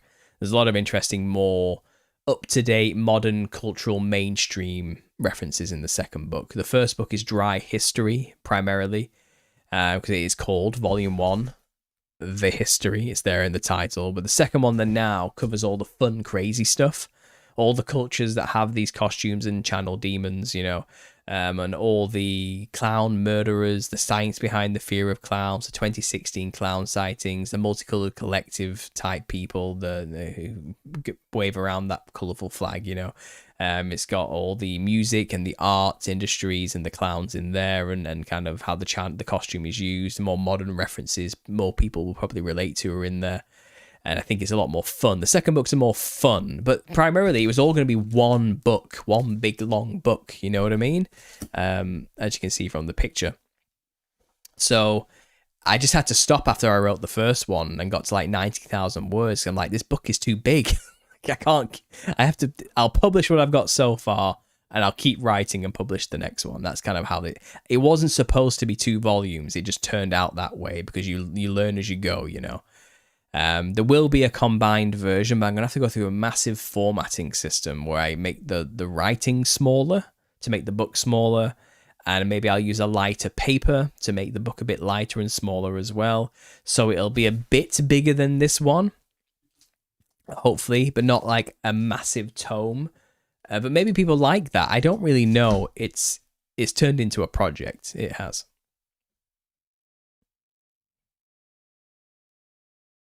Paul has great vibes, makes believers think, says the Funky Hammer. Well, thank you. Good, that's what I'm going for. I'm glad someone's picking up on that. A book, quite an accomplishment. Well, thank you. Society acts like clowns. I'll make a follow-up in the future called something like that, just for funny. I was watching Paul's clips and didn't understand it was live. Oh yeah, guys. If you don't know, you might not know this, to be honest. Well, I've got 90 people here right now, and that's your chance to go and discover this. But I do have another channel. I have 2 channels. Actually, I have 3 channels. If you want to get technical about it, I'll show you here. If I go to YouTube, and I switch accounts, I have Conspiracy Clips. Okay. And I've got to go to the channel. Where is it? View channel. Here it is. So yeah, go and subscribe to this one if you haven't already. This is my backup channel, Conspiracy Clips. So this is where I do take content that I've been in on the main channel or in podcasts, and I upload like 10-minute, 20-minute clips on this one for you to go and see. Click subscribe, go and join this one. And normally I would have put these on the main channel, but they're all going over here now. So any clip I do, I now do on here. This one 8 days ago did all right, 4.5k views. Because it's a new channel, the algorithm's kind of playing with it, trying to figure out where to put it all. I do the occasional live stream on here as well, which you won't find anywhere else. So make sure to stick around and subscribe for that reason, because you might catch a live show. Which you, again, won't see if you're just subscribed to the main channel. So go over to the second channel, at Conspiracy Clips, right here, and subscribe. And that's another way to support me as well and help me out. And then there's also Understanding Creativity. If you haven't been on this one, you can go and check this one out. And this is all about the corruptions of the art industry. I haven't posted here in a while, I'll admit. It's been 10 months, or 7 months since I last posted on here. But we do cover art, music, and all the kind of the creative side of things. You can see some of my own original artwork on here as well. Here's oh yeah, I've got ads now, I remember. But here's some drawings I've done, for example, a commission. My music, some of my music is on here too. Go and check it out. Here's a drawing of somebody's dog I did, if you haven't seen this already. Wow, that is lagging, isn't it? That is lagging so hard. But here's a drawing of a dog I did. Check this out. Sped up. This is over 3 days this was done. Someone's dog and cat. This was a commissioned artwork. Because I'm an artist. This is what I do. You know, I have a degree in fine art. So if you have a drawing you want doing, and you want to pay me to do a drawing, email me at understandingconspiracy@gmail.com, and maybe we can get a commissioned piece of artwork on the books, eh? Whatever you want to do, send me a photo. I'll immortalize it in pencil on paper for you. I'll sign it, send it off in the post, and you can put it on your wall or whatever you want to do. With this, I also sent her 2 print copies in A3 as well, some bigger prints. But this was Sir Brindle was the dog's name, and Sir Beef Wellington was the cat. Sadly, Brindle has passed, and this was in memory of her, so that's why I did this. Yeah, the lagging is terrible on this. I want to see the final image has a lot of detail added into it that you don't really see in this one, because I'm doing the dark stuff here now. But when it zooms in at the end, you can kind of see all the nuanced details, like the whiskers and the wispy hairs and all that type of thing that kind of come at the end. I was quite happy with this. I was quite happy with this one. But yeah, this channel has a lot of stuff on there you may not have seen before. So go and subscribe to Understanding Creativity if you haven't already, and make sure to subscribe to Understanding Conspiracy Clips, Conspiracy Clips. So there's lots of extra content. There's always more content. There's always more. I'm a busy guy. I do what I can. I diversify as much as possible. So go and check all that out. How many left? What are we at about? I don't know. I don't know what you mean. I've got the first book. Illustrations would have been great, but a nightmare for copyright, says Teresa Weeks. Well, I never advertised it as a book with pictures. It's not supposed to be a picture book. It's just information. But if I will say, where you see a footnote, so a number next to something while reading, if you find that footnote in the back, it will lead to a link that will show you a picture. So there are access to photographs in the footnotes, okay? Where I describe something, like in a movie in the next book, for example, I describe what something looks like, and then you see a footnote, it will show you a photograph of what I'm describing, okay? If you have the digital Kindle version, then that's good, because you can click the footnotes and click the links, and it'll take you straight there, you know what I mean? So that is very handy. So it's not like there isn't access to pictures in the book, they're just not in the book. It's not a picture book. Maybe in the future, if I manage to get thousands and thousands of pounds together to pay for the copyright for these pictures, I might make a special edition coloured pictured version of the book. Maybe, but I'm not banking on it, all right? I'm not. And that's just the way it is, you know.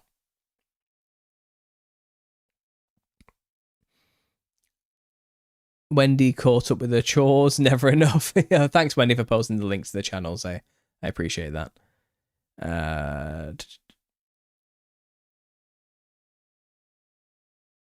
I think this is a very unique endeavor. I'll buy them simultaneously. Nice addition. Oh, thank you. He's that good. Okay. The Lord does equip us with the tools and abilities to do all that he wills for us to do. It seems that way. I feel like just stick to what you're good at and you can never go wrong is a kind of my own advice. There's actually an irony in this. I learned the hard way, as you have to do in this life. I'll just quickly close the internet in the background because I think it's robbing some frame rates from me. But yeah, I learned the hard way in life a long time ago. If you want to be happy in this world, you really do just have to do what you're good at. Okay? Whatever you're good at, that's what you should pursue. Wherever your skills or talents lie. So when I was in high school, you kind of have to choose what you want to be for the rest of your life at the age of 15 or 14. So then you go on to study those things and go on. And then after college, after high school, you graduate high school at 16 in the UK. And then you go and do college for 2 years, which is from like 16 to 18 to 19, depending on how old you are. And then after college, you go and do university for 3 years and get a degree. And then after that, you can do a postgrad and you can get your master's and the rest of it, and get a doctorate. But that's the process. So after high school, I got it into my head I want to be a doctor. Maybe I watched too much Scrubs or something. I don't know. But I got into the mind I want to help people. I want to be a doctor. But to be a doctor, you have to be good at math and chemistry and biology and all these other things. There's requirements to get to the next step and get through med school. So I went to college and I did math, biology, chemistry, and I threw philosophy in there for good measure, just for fun, just because you can have that extra thing, And I did really well at philosophy, but I was failing miserably at the math, the chemistry, and the biology. It was just too much for my brain, because all throughout my life, I have been an artist. I paint and I draw, and I hate maths. I detest it. I do not care to understand it in all its intricacies. I've really worked incredibly damn hard just to get a B in my GCSE. I would never have got an A. How I thought I can go and do A-level mathematics, I must have been insane. But I got it into my head that I would be successful and happy as a doctor. You know what I mean? So I have to do these things to get to the next steps. And I spent half a year miserable at this college doing courses that made me miserable, that I hated, because I am not a mathematician or a scientist. I am an artist. That's what I am. That's what I'm good at. But maybe I didn't think I could get a career in being an artist or something. So I started again. I dropped out. I went back a year later and I did a BTEC in art and design instead. And I flourished. And I got the highest grade that school has ever seen in art and design, BTEC. I got triple distinction star, and I left there with like the highest honors and accolades I could in that subject matter. And I never felt like I worked a single day in my entire life at university or college, because after that I went on to university. I went to Lincoln University, right next to a beautiful cathedral. And I studied and did 3 years of fine art there. And I got a 2-1. It wasn't a first because I did slack off a little bit, but just to get that 2-1, which is more than a pass, it's a good grade, a very good grade, I did not do anything. It didn't feel like I did anything because it comes naturally to me. And I'm blessed that I got to pursue that and do that. But I saw people struggle. I saw people coming in to every lecture, every day in their little art studio, scrolling away, working away, packing notebooks, and just hours after hours, to barely just pass. I didn't do any of that. I did everything last minute, and it was easy because to me, it's not difficult. Do you get what I mean? And because I stuck to what I was good at, I enjoyed it. It was stress-free. I was happy. And now here I am in the real world, finally, after pretending to be a manager at a supermarket just to pay off the debts after all that, for 10 years of my life. I'm 34, finally actually using my degree to some level where I'm a creative. I'm a writer. I make videos. I get commissioned for artwork. I make adverts, silly little adverts, and I am finally utilizing my creativity and making a living from it. And I was miserable when I was not. I was miserable when I was pretending to be an Aldi manager and settling into just that life as though this is my lot in life now. And I was miserable when I was pursuing subjects that I really hated and had to suffer through because of some grandiose idea in my mind that, there's no money in art and I need to become something more serious, if I want to succeed in life. And the times I'm pretending to be something I'm not were the worst times of my life. And now that I'm finally being what I am, I feel truly blessed beyond description, and I'm happy.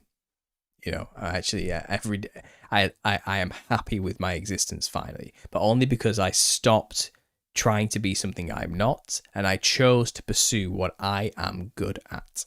And God has given us all individual skills and things that we are good at. If you don't know what it is, you just haven't discovered it yet, and you will. And as soon as you do, pursue it, because you'll never work a day in your life. It's that simple. Yeah, sorry, I'm not here to Uncle Paul out here teaching all the kids some wisdom. I'm not trying to speak down to people. I think it's just practical advice. It's good advice for anybody. And I wish I had realized it sooner, but I suppose I'd have to. I have to have made those mistakes to learn the lesson as well. I think there is that side of it. Steve Oz, my talents are in banking, truly, but I can't bring myself to do it anymore.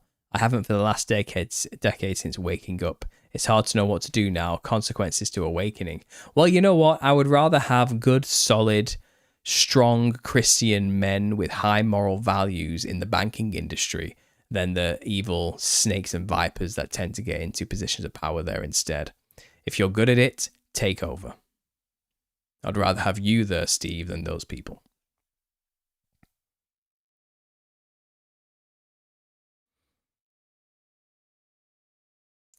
Athlete and musician hated math.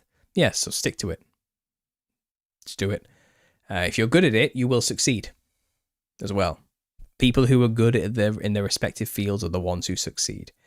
So why aren't you doing it? You know what I mean? That tends to be it.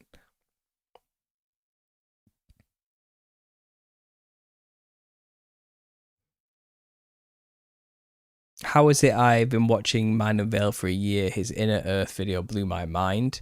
His latest two were thought-provoking to say the least, especially the one I referenced, the latest. Yeah, Mind Unveiled's cool. I used to watch a lot of his stuff back in the day. Not so much lately, but I've been busy, you know. Sometimes you're not passionate about something in the beginning, but then later discover you're good at it and love it. That's true. Yeah, you got to try some things. If you don't know, you don't know, you know.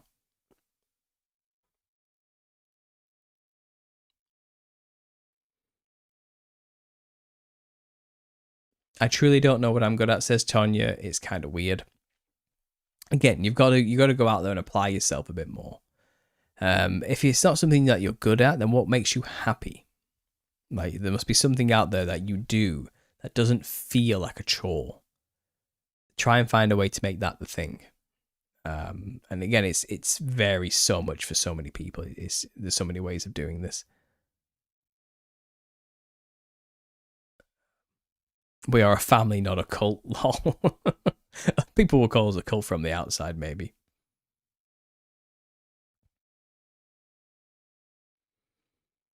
I am way late. I'll rewatch later. Wishing all are having a lovely day, evening, night. It's 5:37 here. Whew. Is that in the afternoon or in the morning? Is that AM or PM?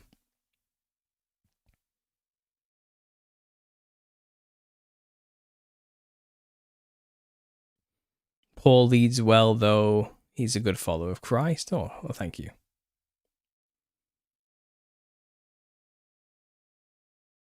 We all have our areas of expertise, that's true. Art is awesome, it's so frustrating. The evil bastards have warped it so badly, says Steve Oz. Yeah, but that's what my other channel's for, to point out how the bastards have stolen it from. It's the art channel. I've had some wonderful guests on there. Susan was great, teaching about art history and everything and the corrupt side of things. But whenever I just speak on there, I am just lambasting modern art. And I'm like, no, you're all wrong. This is all absolutely terrible and you should be ashamed of yourself. You have destroyed the art industry. Beauty is objective. It's not about your feelings. You're all evil bastards and get the hell out of my business. You know, that's pretty much my video whenever I speak on there. Congratulations in finding your niche, Paul. You're using the gift that God gave you to evangelize and create meaningful works that will benefit from. Well, that's the aim, isn't it? That's what you want to do. I enjoyed Paul's latest collaboration with JT Follows JC, Live the Life You Dream of. Yeah. Well, that was actually recorded about 2 weeks ago, and he had it on his channel for a week, and I've just uploaded it on mine. Yeah, so I always try my best. Understanding creativity, lol. Yeah, right there. Look, that's the logo for it. That's my channel. Go and check it out.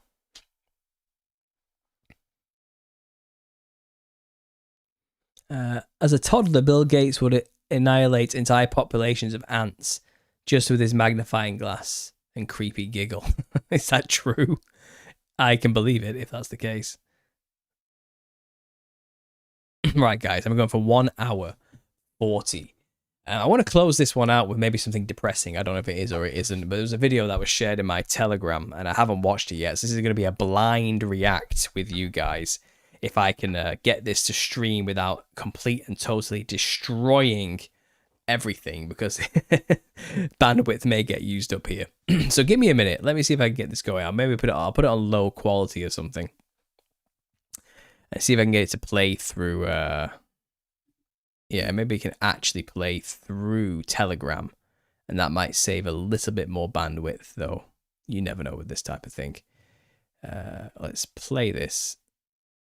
Oh, it sent me through. It sent me through. So I'm just going to quickly close that. And what I need to do, that's the problem, you see. That's what I've realized I've not done. I'm in the wrong account.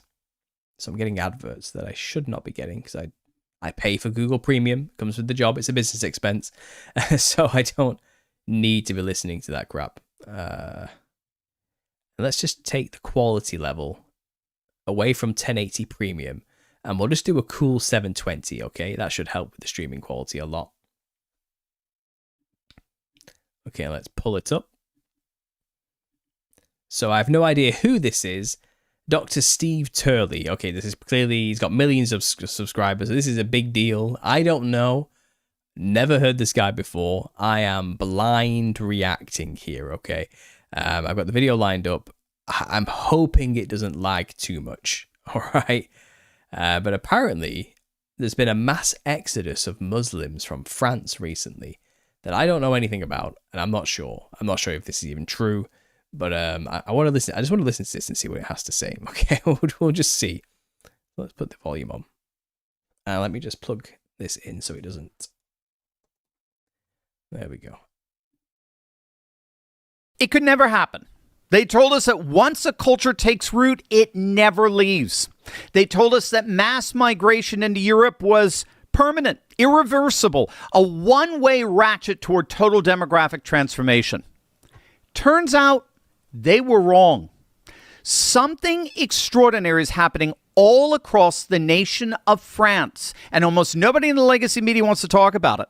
A mass demigration, the likes of which we've simply never seen, and the numbers are astonishing. Stick with me at the very end of this video because we're about to find out why those numbers are just the beginning. Okay, off the bat there, mass demigration of Muslims out of France. I doubt they're going back to the Middle East. They'll just be going to other countries in the surrounding European area, or probably here across the channel in Calais to England. That's my first guess. Okay, just gonna say it. That's probably more likely what's happening here. And I don't think, I'm not saying Americans are stupid or ignorant, but I think they don't fully comprehend what's happening in Europe because they're not living it. And I don't see this as a reversal of anything. I really don't. It's bad here. Hey gang, it's me, Dr. Steve, your Patriot Professor, here to help you make sense of the madness with breaking news and analysis you're not going to get anywhere else, so make sure to smack that bell and subscribe button.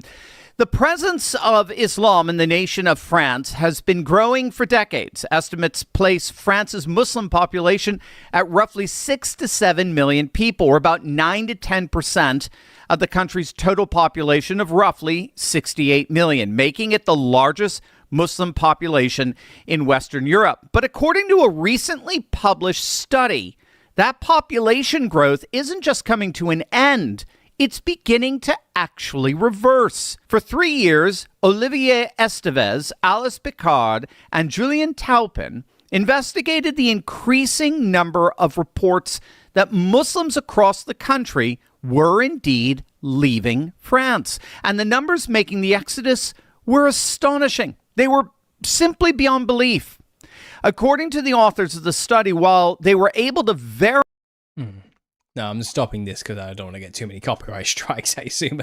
So I probably should stop this every now and then just to give some commentary because that's what this actually is. But again, I'm not holding out any hope that this is actually the case. These people are not moving to these countries to settle down for a better life. They don't care about that. And I really don't think they would even care if suddenly the state was not on their side. The numbers that they have, they are starting to create enclaves and they are pushing back, and it's just the way the religion works. They are here to dominate for Islam. They are here to take over. That's what this is. And they don't see Europe as a set of individual countries. They just see all of Europe as land to be dominated and taken over. But they are playing the long game. So I think they feel confident enough to know that we'll let the right wing think they've got this for now, but we'll just come back again when the left wing takes back over.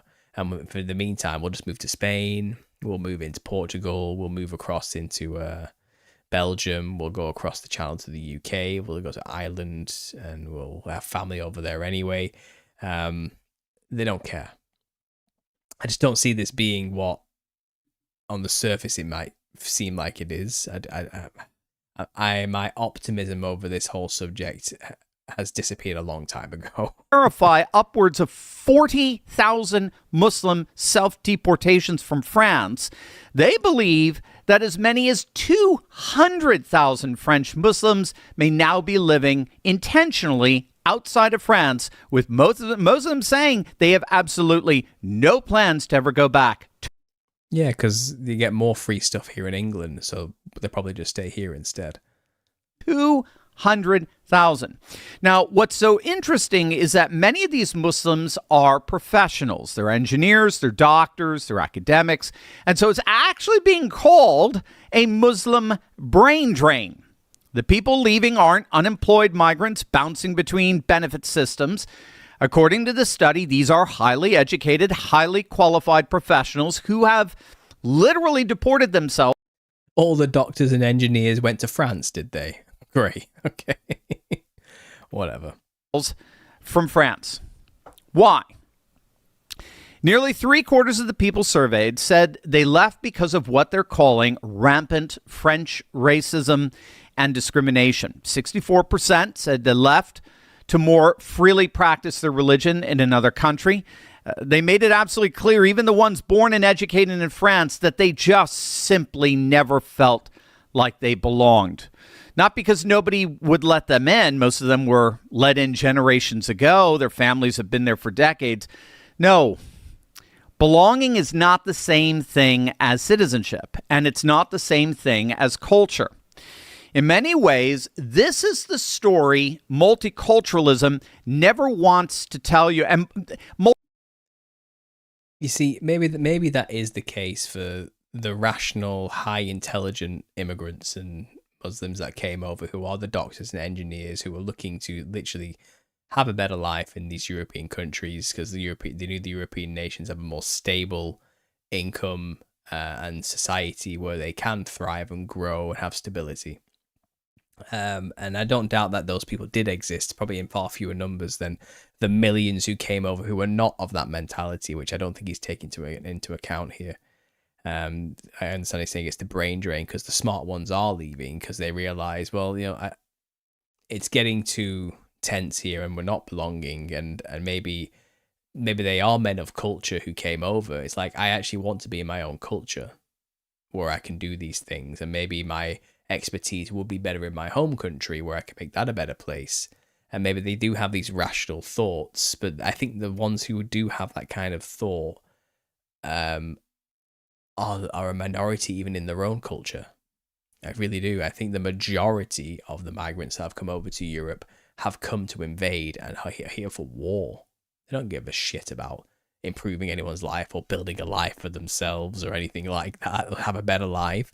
They've come here in preparation for a mass scale invasion, for revenge purposes, and have no intention of making the place better than when they left it. But the ones that did come over here to do that are going back because they probably realize, well, this place is going to hell in a handbasket. I left that country for a reason. I don't want it to come over here. And that's probably why they're actually leaving. Really. I imagine that's what's going on here. And I just don't think this is a telltale sign that immigration is being reversed or anything like that. I think Europe is a long way away from that yet, if it is going to happen. Multiculturalists never want you to know. You can hand somebody a passport, but you can't hand them a shared civilization. A paperwork citizen isn't the same as a cultural inheritor. One's a legal status, the other is a birthright of memory, faith, and belonging that no government form can manufacture. France built its identity over more than 1,000 years around a very specific inheritance: Catholic, secular Republican, culturally singular, in a way that doesn't easily absorb parallel communities that want to live by a different set of rules. And when an incompatible culture gets planted inside that inheritance, especially one that itself resists assimilation, something has to give. Either the host culture bends until it's unrecognizable. Yeah, I think the French still have a strong revolutionary spirit within them, more so than the British, because the British have always just quelled revolutions. We never really had one ourselves, really, in like that we can remember or equates to anything important to us, I think the problem with British people, we always thought we were too big to fail or too good to be taken over or for any of that kind of change to affect us. So we thought, well, everyone who comes over here will just want to be like us, right? Because we're so great. I think that's genuinely the naive optimism of the 90s British man, I think the French, who are part of mainland Europe, have very much been destroyed, subjugated, and involved in many wars in mainland Europe over the last 100 years, and then some prior to that 200 years, with their own revolutions included as well, prior to that, around the same time of the American Revolution. And I think their culture is founded on this idea of rejection of kings and religion specifically. So I think Islam was always going to have a problem trying to integrate itself and take over a place like France without the revolutionary, anti-theocratic spirit of France rising up against them. So I'm not surprised, but like I said, they'll just come to England because our leaders are all traitors. And they're bought and paid for agents who probably have done heinous things, which is why they continue to do the bidding of their masters through fear of that becoming public knowledge, And they are just going to keep letting millions and millions and millions into our country to replace us. That's the plan. And there's very much a sense in the UK, because we are only a nation of 50 million people, really. And we have 2 million, but the Boris wave was 10 million. These are numbers that will genocide us in the long run, slowly. By 2060, we will be a small minority in our own country. It's that obvious. And this does not get reversed by even just stopping immigration. It only gets reversed if we remove those that are already here. And that discourse is becoming more and more allowed now. Right-wing parties have pushed the Overton window to a point where that is becoming common, normal discourse. There's still a contingent of extreme far-left liberal types who are attacking that and fighting against that. And the mainstream media still does attack those who have that voice and that opinion. But I think the general public is gaining that opinion more so now. Will something be done about it? Probably not without civil war, because the Muslim population is too entrenched. Far too entrenched, and they are not going to leave either, not like they are in France. They think we're weak, and they're going to take advantage of that. And that's a doom-pilled view, isn't it? And I'm sorry, but I am realistic when it calls for it, okay? And God is in control. Maybe this is judgment to the UK for whatever sins she's committed in the past, but I'm struggling to see how this gets reversed without mass revolutionary change in the next 3 to 4 years. Like, realistically. Recognizable, or the newcomers eventually realize they were never going to fully fit, no matter how long they stayed. According to this study, tens of thousands of French Muslims have quietly come to that second conclusion. They're not staying to fight for a seat at the table. They're simply leaving. Now, obviously, this didn't happen in a vacuum. France's relationship with its Muslim population has been fraying for well over a decade, and the researchers lay out the specific flashpoints. Start with 2015, the Charlie Hebdo massacre and the Bataclan terror attacks rocked the country. The Charlie Hebdo attack killed 12 people, wounded 11, while just months later, the coordinated attacks in Paris at the Bataclan concert hall killed 130 people and wounded over 400 more. It was the deadliest terrorist attack in French history. In the aftermath, then President Francois Hollande floated a proposal to strip French nationality from dual citizens convicted of terrorism. Now, the proposal got a mixed reception from the French public. It was eventually dropped, but for many French Muslims, it was the beginning. It sent an unmistakable message. Your citizenship is conditional. Unlike anybody else in France, your citizenship is conditional. We can take this from you. You are not quite a full citizen. You are a citizen on probation. Now, fast forward to 2020, Emmanuel Macron's interior minister at the time dissolved 2 anti-Islamophobia organizations that he accused of radicalism. They were basically fronts. And he declared in the process that political Islam is, quote, an enemy of the French Republic. Now, whatever you think of that policy on the merits, it added another layer to the sense among French Muslims that the state itself viewed their religious identity as a threat to be managed rather than a faith to be tolerated. And that pressure campaign from France's government has only gotten worse since. And it's not just France's government. Anti-Muslim violence has spiked dramatically among its citizenry, up more than... Okay, well, it sounds like France may be 5 years ahead of where the UK is on this one then. But realistically, when it comes down to it, like, little girls were stabbed to death in Southport who were just dancing, you know, at a dance club for the day by a second generation immigrant. So born and raised in the UK, but still went out and did all this and murdered her, did a heinous murder, you know. And the country did not revolt over this.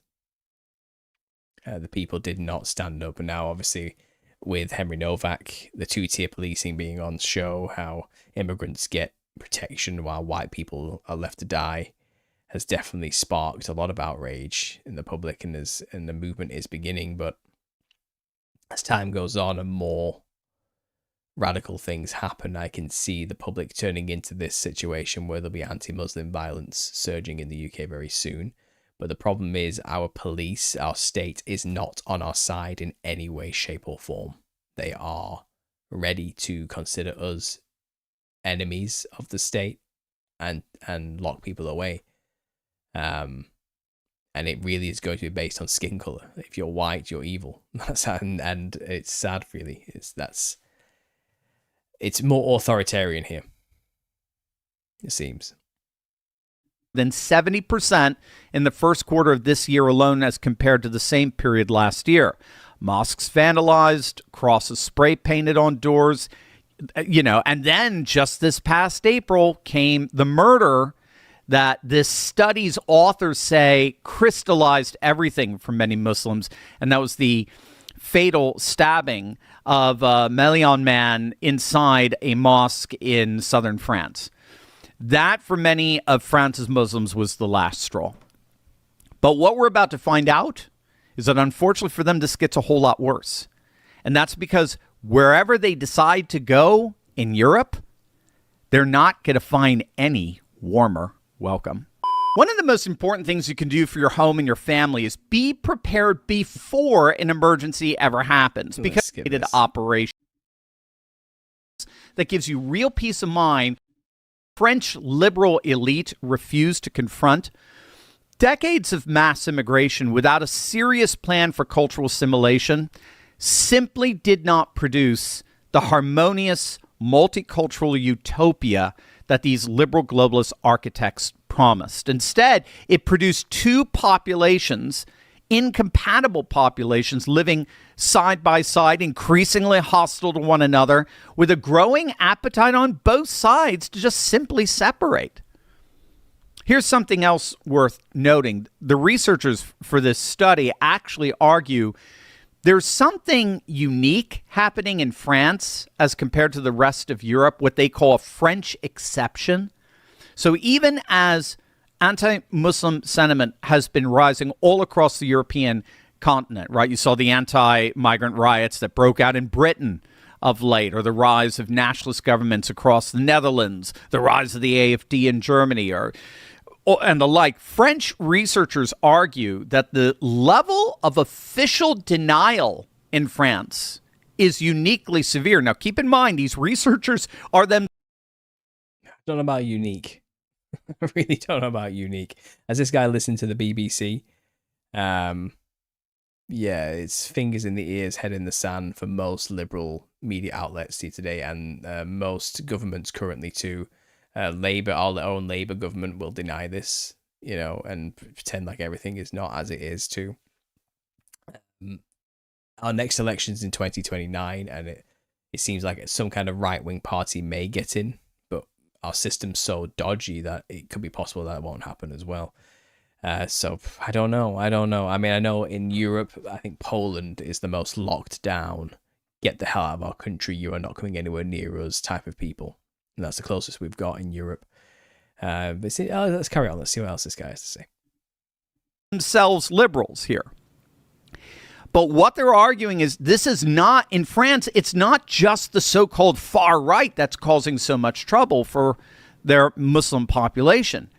Mainstream French politicians, both on the left and the right, are themselves part of the problem. The problem, again, as these authors of this study see it, they're simply unwilling to admit that there is a concerted effort by both state and citizen to make life incredibly difficult for Islamists across the country. And of course, for right or for wrong, that's precisely the point. What France is demonstrating for all the world to see is how much what's called the Overton window, that's what's considered mainstream politics, how much the Overton window has shifted in recent years. We've seen a similar shift in Germany, in Denmark, in Sweden, in the Netherlands, in Italy.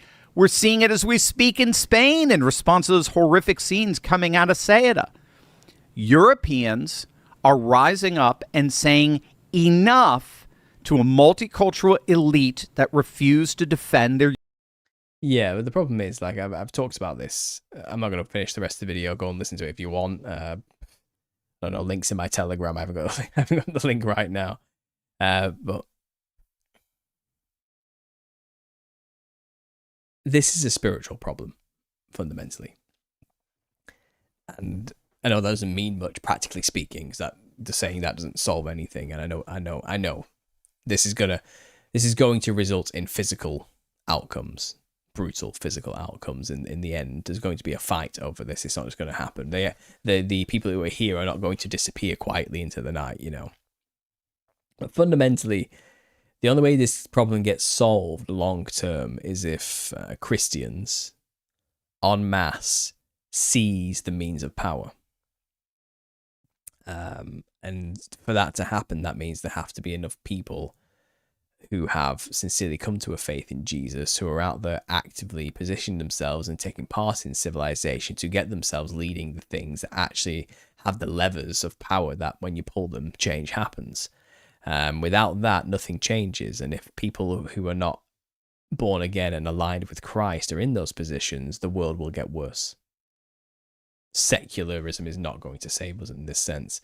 The solution is spiritual, and the solution is that everyone comes to Christ, and through that position and that viewpoint makes the correct decisions that are best for everybody, not for any regime that goes against God's ordained order, But the problem is the good people are not in these places. They left, or were ousted or kicked out in some way, and we need to seize that power back, not through bloody revolution, which will only continue the cycle, unfortunately, because a despot will just replace whatever despot you had prior to that after each revolution. So all this talk about, secular solutions, political solutions, vote the right person in, we can solve all of this. It's like, yeah, you might delay it, but unless there's a change in the hearts of man towards a more spiritual alignment with God, then this is not going to change. And it's not only that as well, we're dealing with ideologies here. These are ideologies at war with each other. And if the population of Europe does not have a solid foundation in Jesus and in Christ and Christianity, they can have no hope of combating an extremely passionate legions upon legions upon legions, armies of men who have an extreme devotion and passion to their god Allah, and they will take over if the enemy, though those who they are going and invading do not have a strong ideological foundation themselves based in a faith in Jesus and God to counter it. Without that, the nation will all just become Muslims by force, because they don't have a foundational strength or belief in anything grander than secularist hedonism anyway. It's destined to fail. It's a weak foundation. And, nations that are strongly founded in their faith in Jesus know how to defend the nations when it's called upon against barbarian hordes at the gate, and history has been a testament to that with the Crusades and everything, I guess, if you want to get into that kind of stuff. But I don't see this being solved by voting in the right man, which is where a lot of people right now are putting in their faith through the whole Overton window. The political discourse has changed. It's like, yeah, but so what?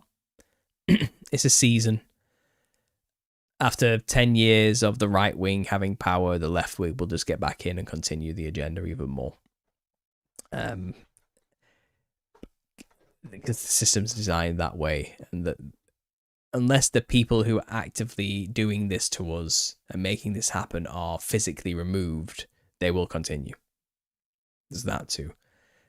This is such a complicated situation we've got ourselves into. And it starts with coming back to Jesus first if you want to have any hope of finding a solution to this. That's kind of our issue.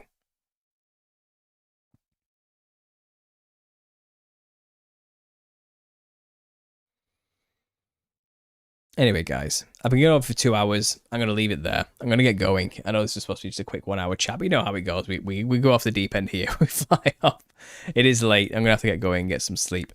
Good talk, though. I enjoyed it. Thanks for being here. I appreciate it. If you guys do want to support me in any way, please consider getting a copy of The Nephilim Look Like Clowns, Volume 1, or if you want to pre-order a signed copy of The Nephilim Look Like Clowns Volume 2, you can email me at understandingconspiracy@gmail.com. There are 4 spaces left, so get in while you can. I'm only doing 20 copies for signed for this one right now, but you can email me to get yourself one.